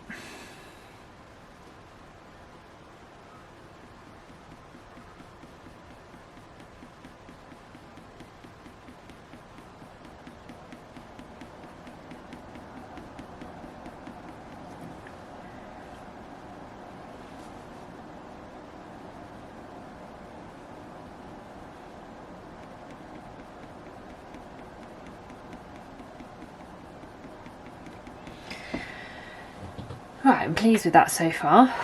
Right, so I think we'll start to look at the markings that are here and then work our way around a bit. Okay, so I think I'm going to use the warm grey 2. Now I'm not going to, I'm only going to sort of slightly take away these 2 outside lines. The inside lines I'm going to leave there because I'm going to be covering them anyway, and I can sort of use them quite well, I think. So so in here I'm probably going to leave it as it is and just add some marks in, so kind of let the page do the work for me. So here I'm just going to gently, with really light pressure,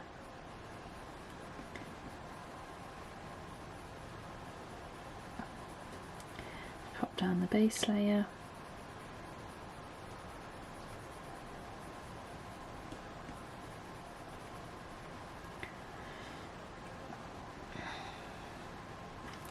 Okay, I'm going to take away this line here.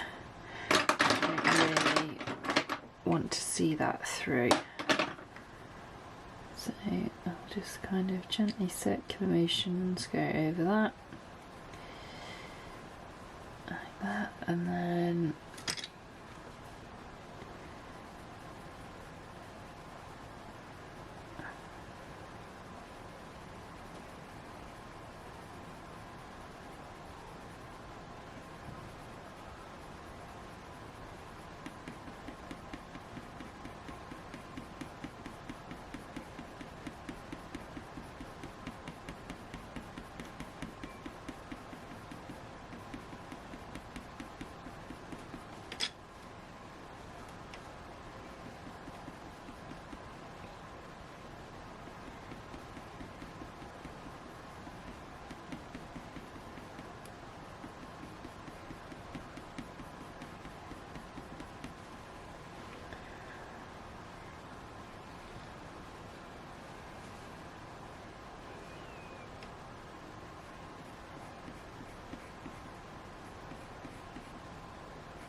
I'm just going to kind of turn it to the side so I've got a sharper edge, just so I can put in some slight details of the lines of fur.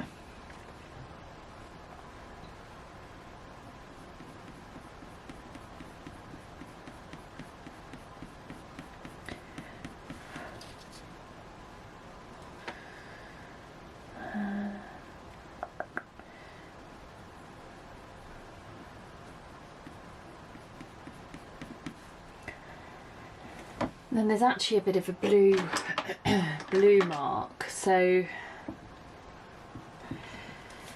sort of down the middle of that detail, so I'm just going to go from like here down to about here.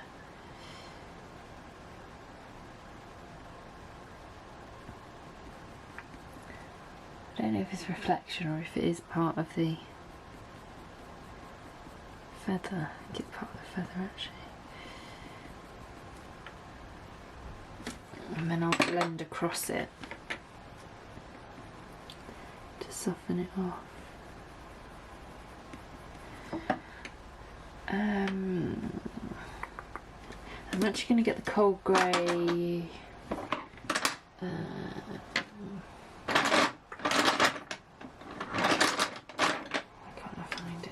Cold grey 2, I want cold grey 3, here we go. Just to, I don't know, just feel like there's a hint of it in here, in these lines.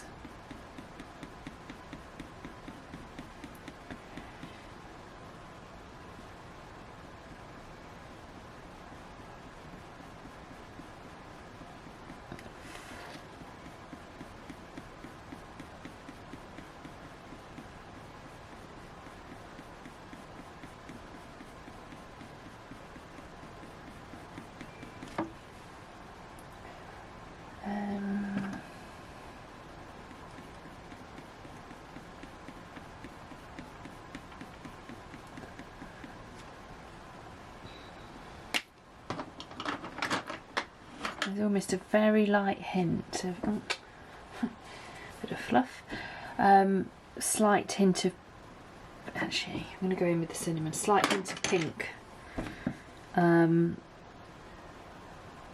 just coming through here, real slight sort of hint of it,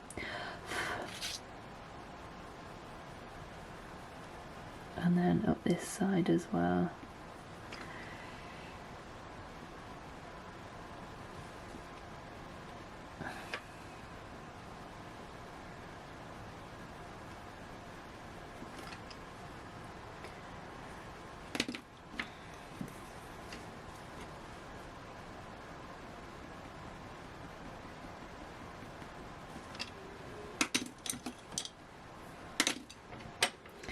I'm just going to use the warm grey one to just soften that off and blend it through.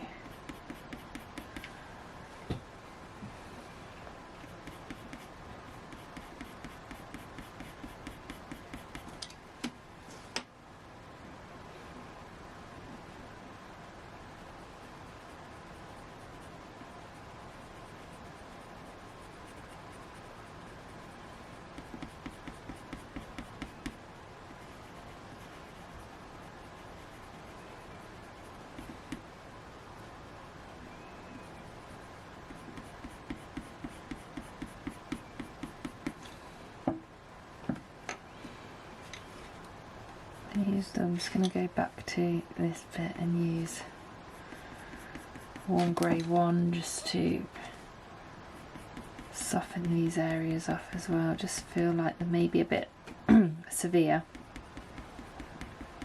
sort of, yeah, harsh I suppose. So it just helps to soften it off.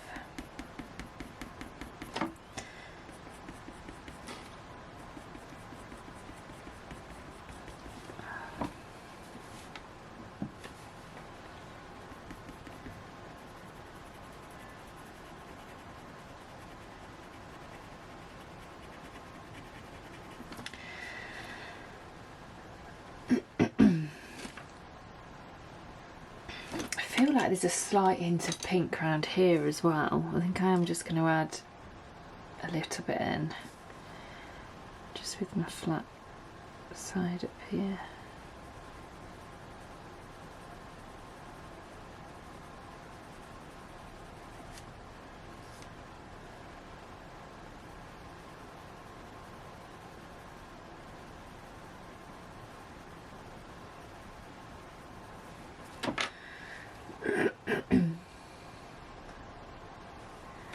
Then I'm going to use the buff titanium from Luminance that I told you about, just to, it's almost like it carries on up here and round to here,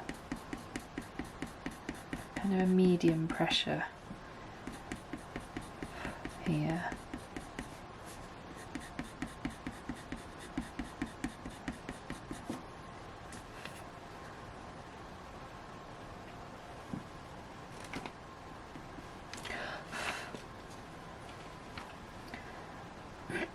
Excuse me. Then I'm going to get the warm grey too, just to add a slight bit of highlight across here.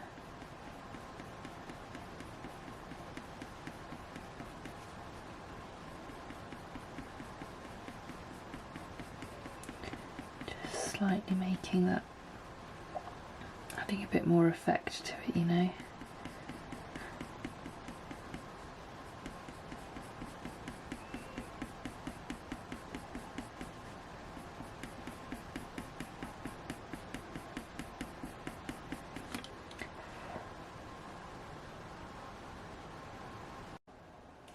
Just up here, just going to blend it down a little bit more.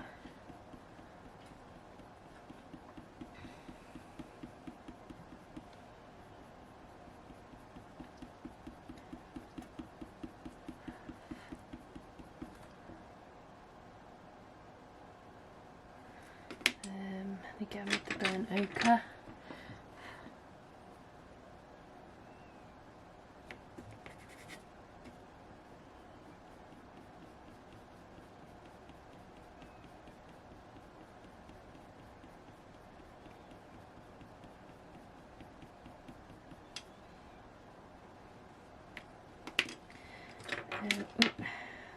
Too many pencils stacked up here. Get a real collection going. Okay, so yeah, warm grey 2 around here. Actually, sorry, just while I think it, just while I noticed it, I'm just going to get cold grey 3. There's a bit more of a sort of bit more of a line of the cold grey down here, a bit more definition.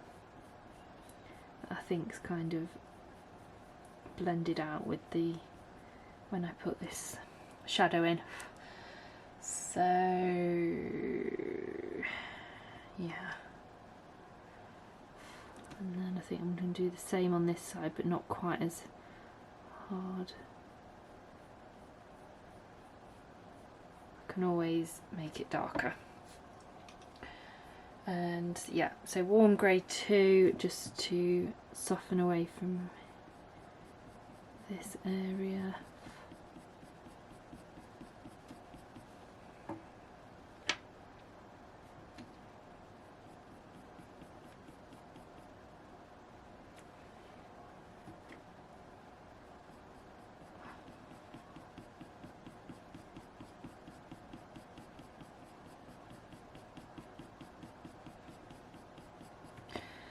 Now,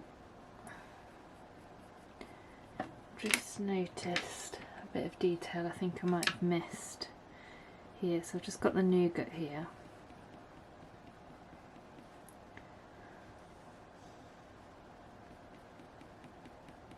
I knew there was something just sort of missing, but I couldn't really see it before. I sometimes find once I've gone to a next area, like I said earlier, and look back, I suddenly see what I couldn't see before.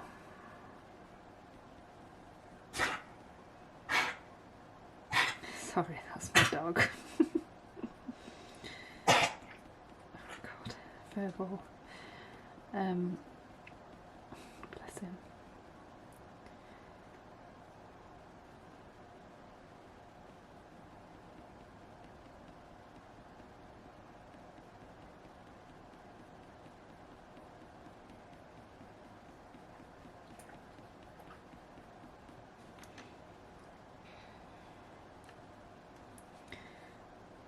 Just seeing up here. I love seeing these details afterwards actually, because you suddenly see it come together when you add these little bits. I'm like, oh yeah, that's what it was missing.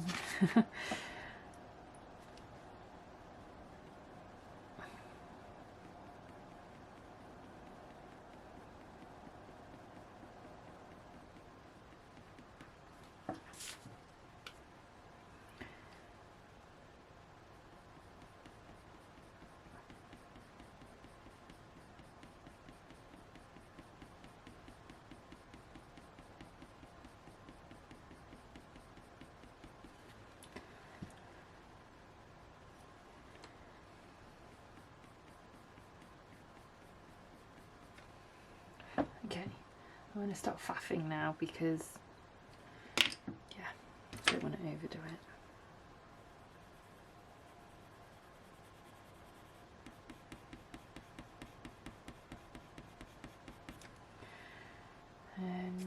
Right, so back to the beak. So I feel like I need the raw umber back, and I need to sort of come away from here slightly with it. This is a great colour.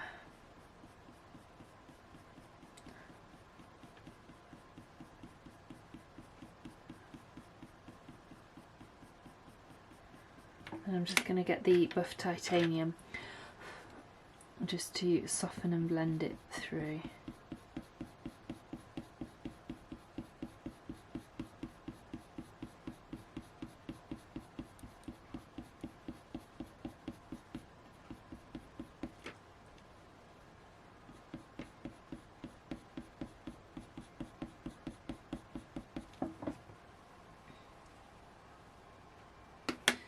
Then I'm going to get the walnut brown just to add a couple of details in that I just need to kind of get to pop out a bit more.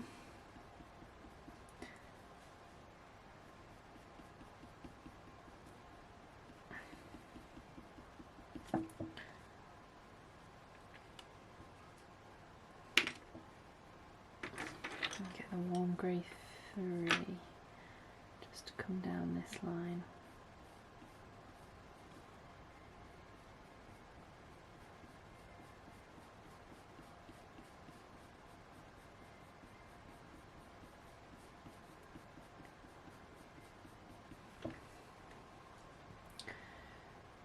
Right, I'm going to get the cap. Oh god, I don't know, I always say this wrong.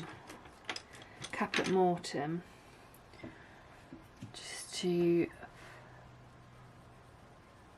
gently go over the top of that line I put in.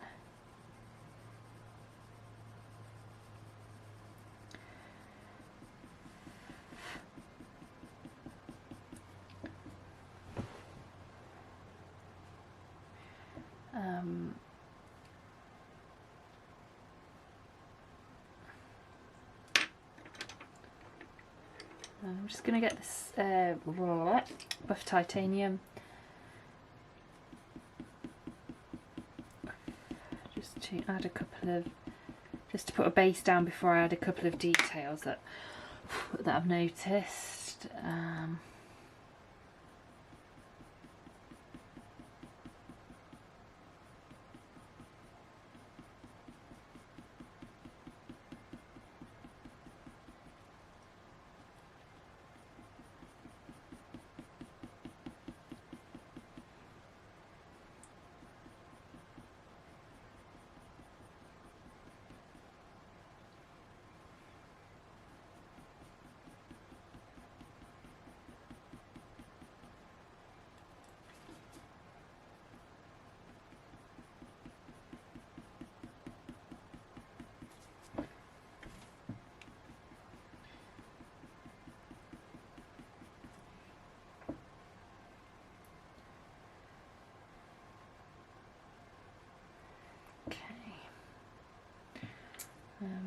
Just going to lightly use the cinnamon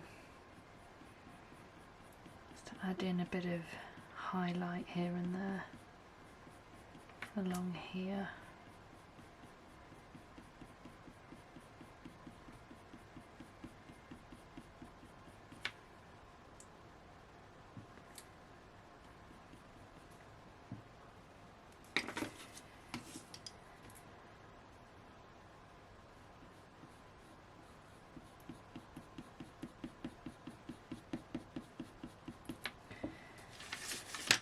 Okay, right, I think, so round here, sort of round the edge of his face,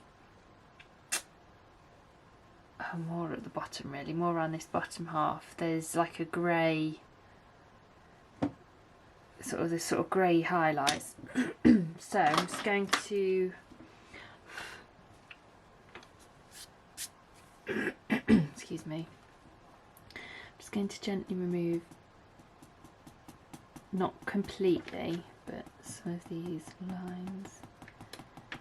Just do kind of a section at a time.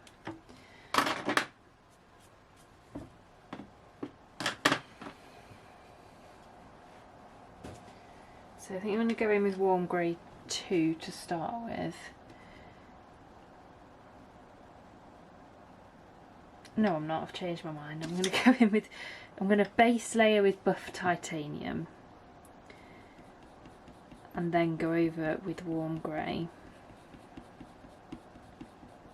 I just think it's going to make it softer doing it like this.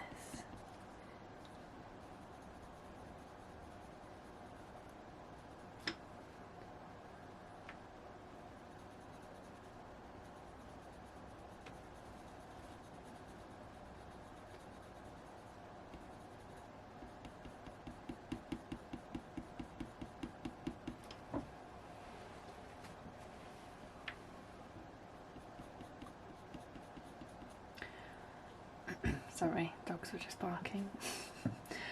Okay, so I think down here we'll just do a bit of, like a bit of a detail across here, a bit of a highlight, should I say, across here.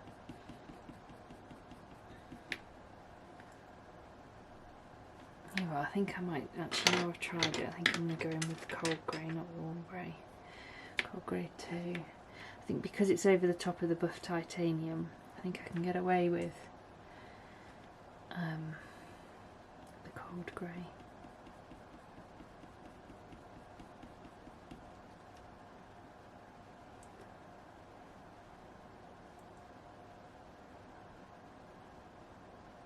You know what, as well, I've just seen something else.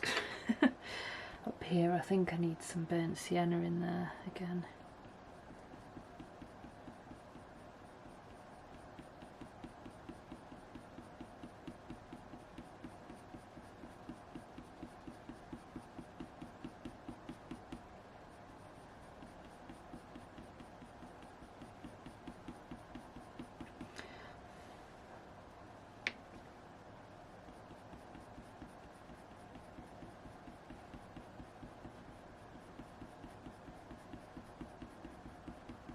I'm just going to get the dark sepia. Just to darken that up again.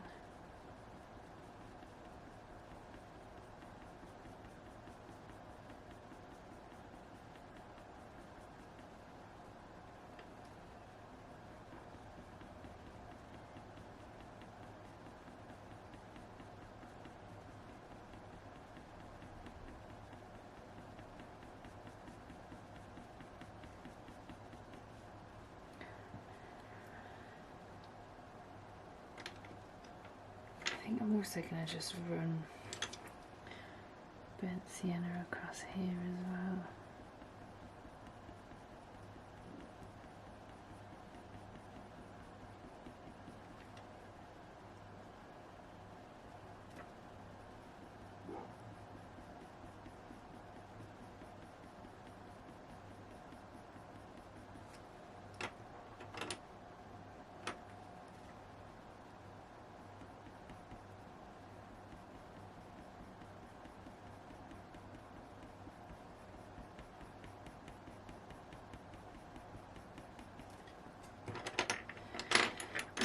Right, let's stop getting distracted now.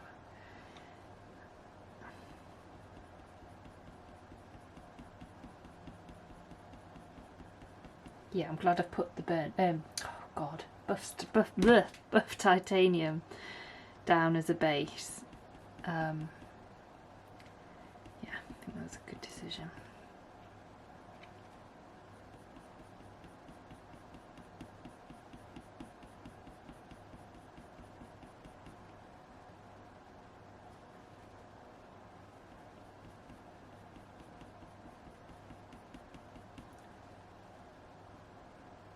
And then I'm going to get the warm grey 1 just to blend up from that.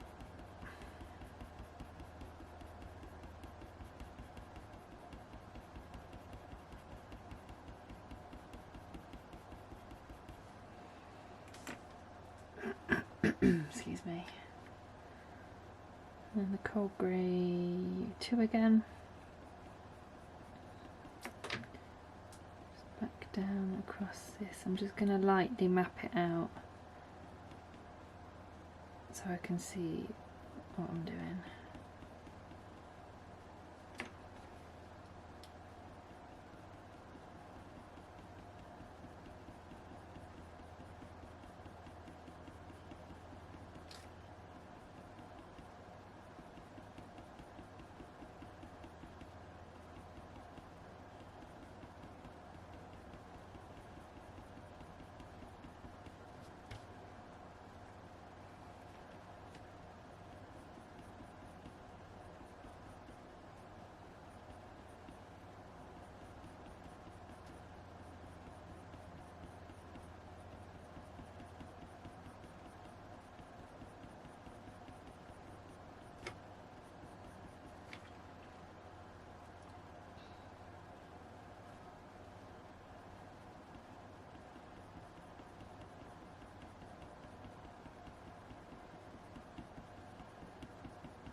And then from like here,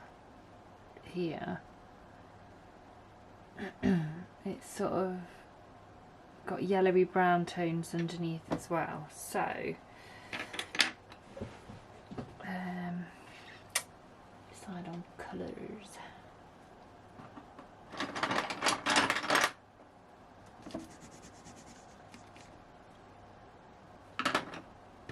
Yeah, I think if I do warm grey first, and then go in with a hint of the cream. Actually, I'm just going to have a look what other yellows I've got, because I wonder if there's kind of a...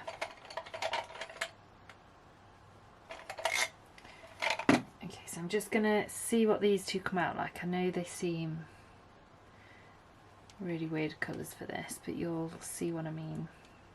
So you've got green gold and light yellow ochre. So I'm just going to try them on a bit of paper next to...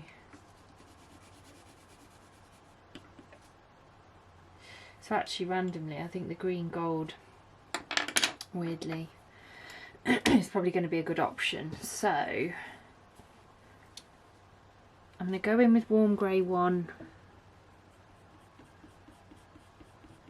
to base, and then a very slight dusting of the green gold just at the top edge and down the side, and then the nougat. I'm just doing that one little area first just to make sure it does work.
I'm going to get the cold grey 3 just to go around the edge of here a little bit more.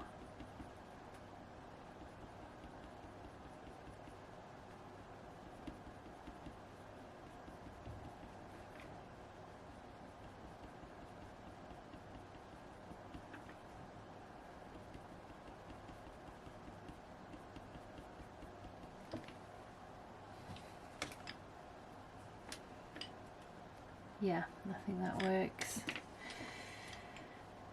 But I think I'm going to go back over it with the buff titanium. I just feel like it needs softening off a little.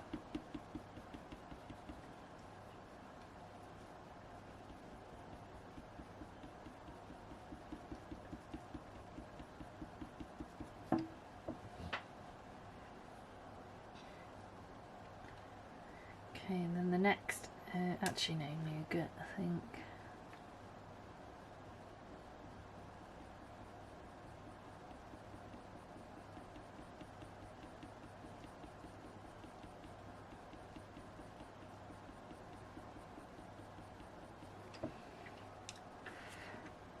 And this next little area here, I'm just going to do that.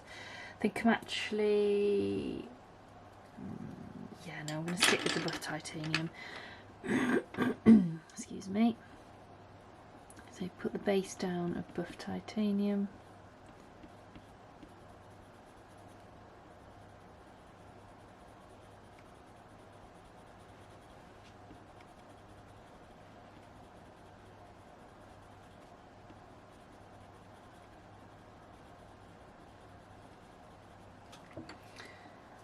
And then a very slight whisper of the green gold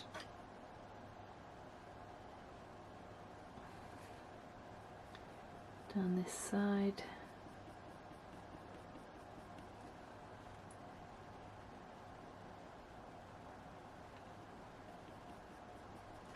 And then the nougat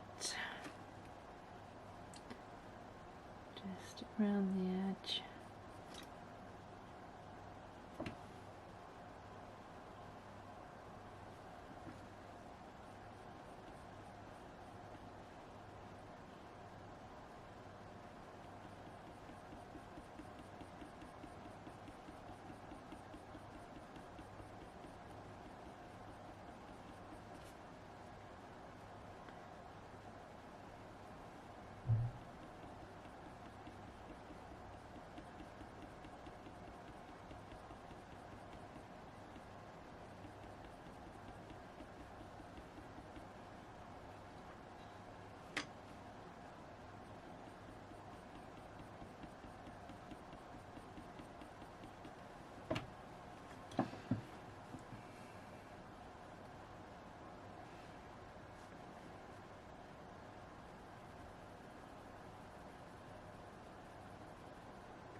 And warm grey one.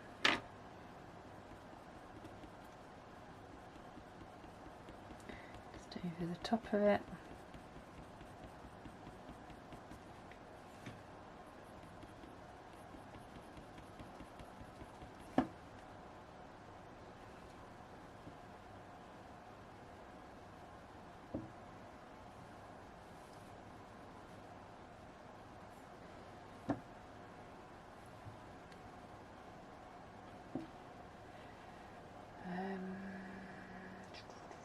And then the next bit along.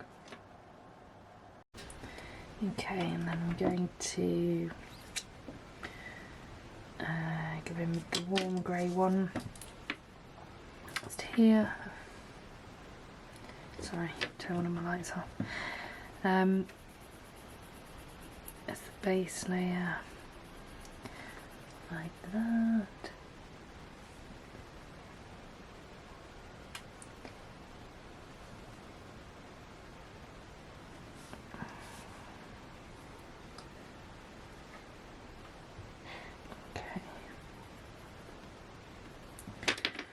Then I think I'm going to take the nougat and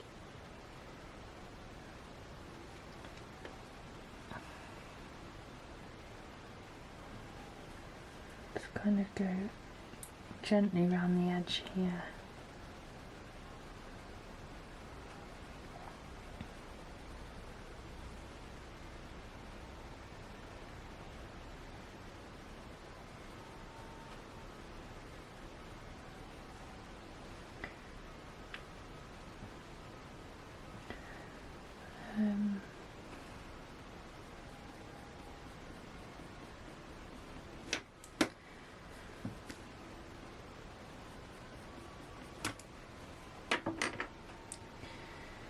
And where have you gone? Warm grey one. Excuse me.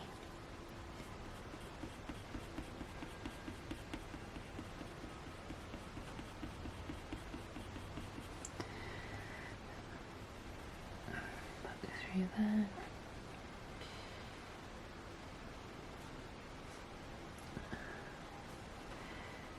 And along here, I feel like it's just more grey than anything else really. Excuse me. And there is a hint of cinnamon across this bottom.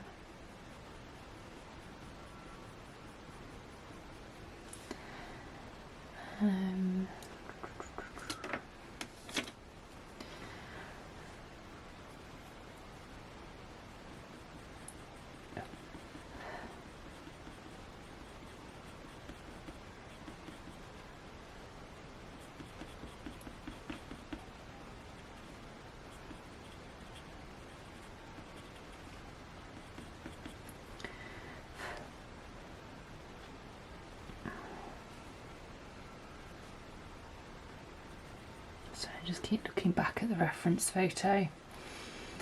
So I'm going to grab my ivory, I think, just to put that creamy hint around here.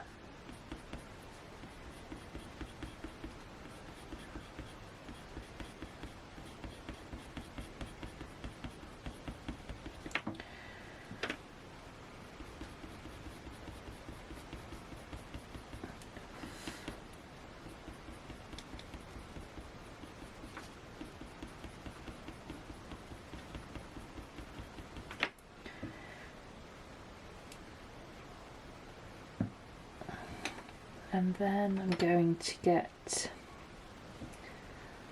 cold grey 3 to put in a couple of little details just here.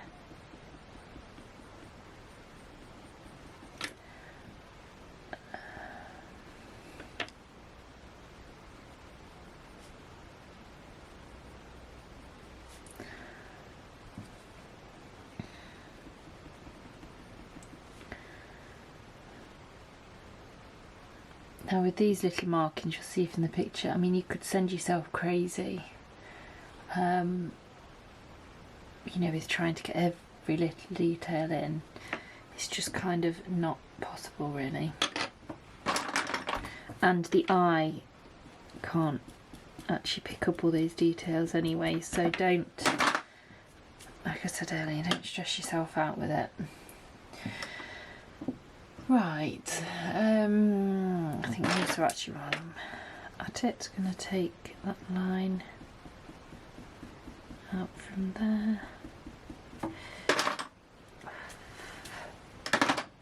and get the cold grey one, I think, just to mark in some of the details.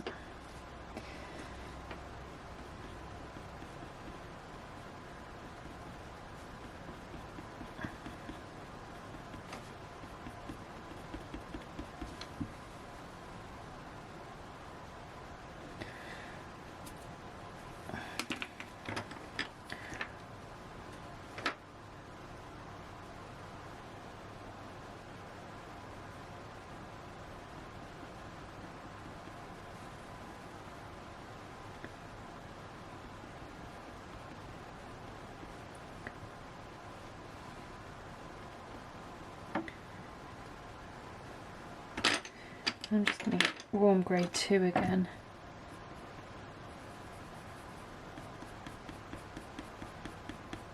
Stuck to there.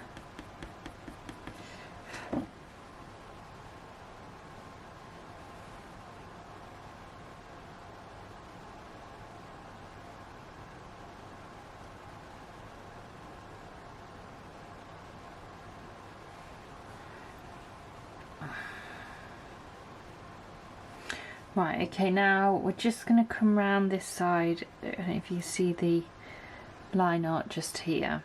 So I'm just going to take these, that's quite faint anyway, I'm just going to take them out, and this sort of grey areas similar to here around this side. So I'm just going to get my rubber and get rid of those.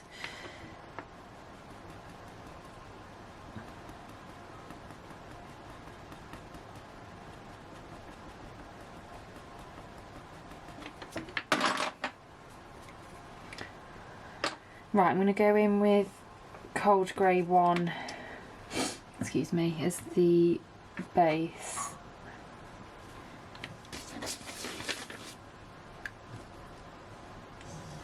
Coming down. Sort of going in this direction.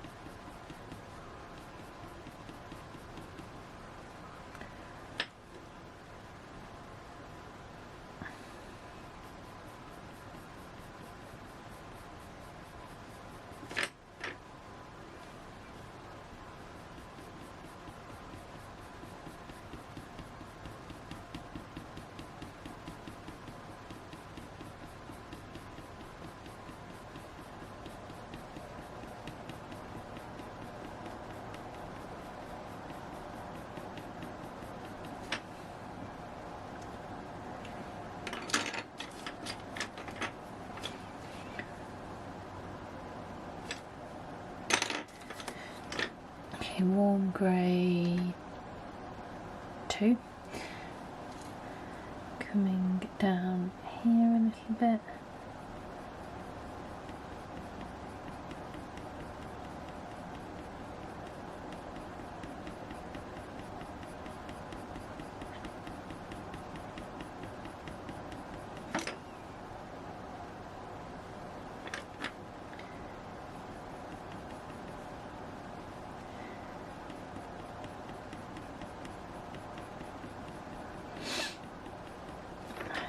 And along here.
Sorry, I've just I was in the zone then. I've got the museum white that I'm just kind of taking some little areas out with.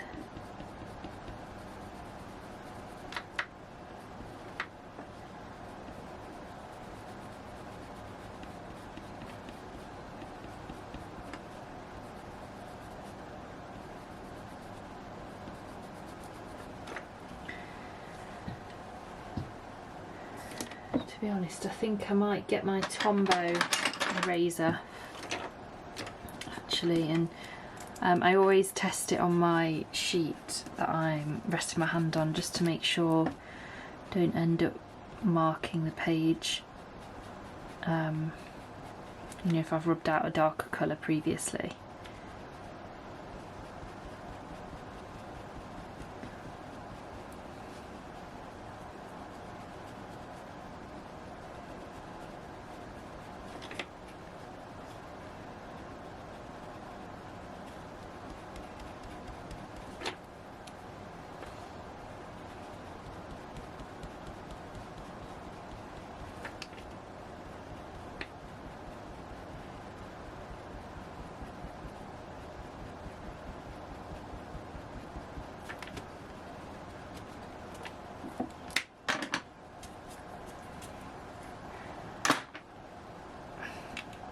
Okay, and I'm just going to get the, actually I think I'm going to get cold grey 1 to just blend this up slightly.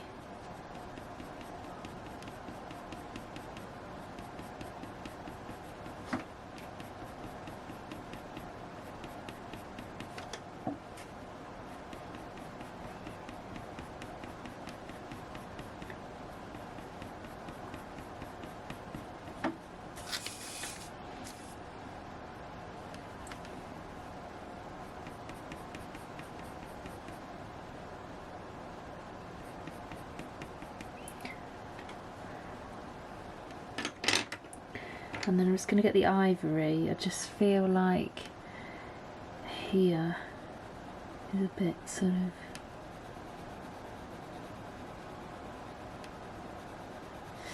so okay, so I think I'm going to leave that there now for the first part. Hope you've enjoyed it. Let me know if you've got any questions, and I'll see you in the next part.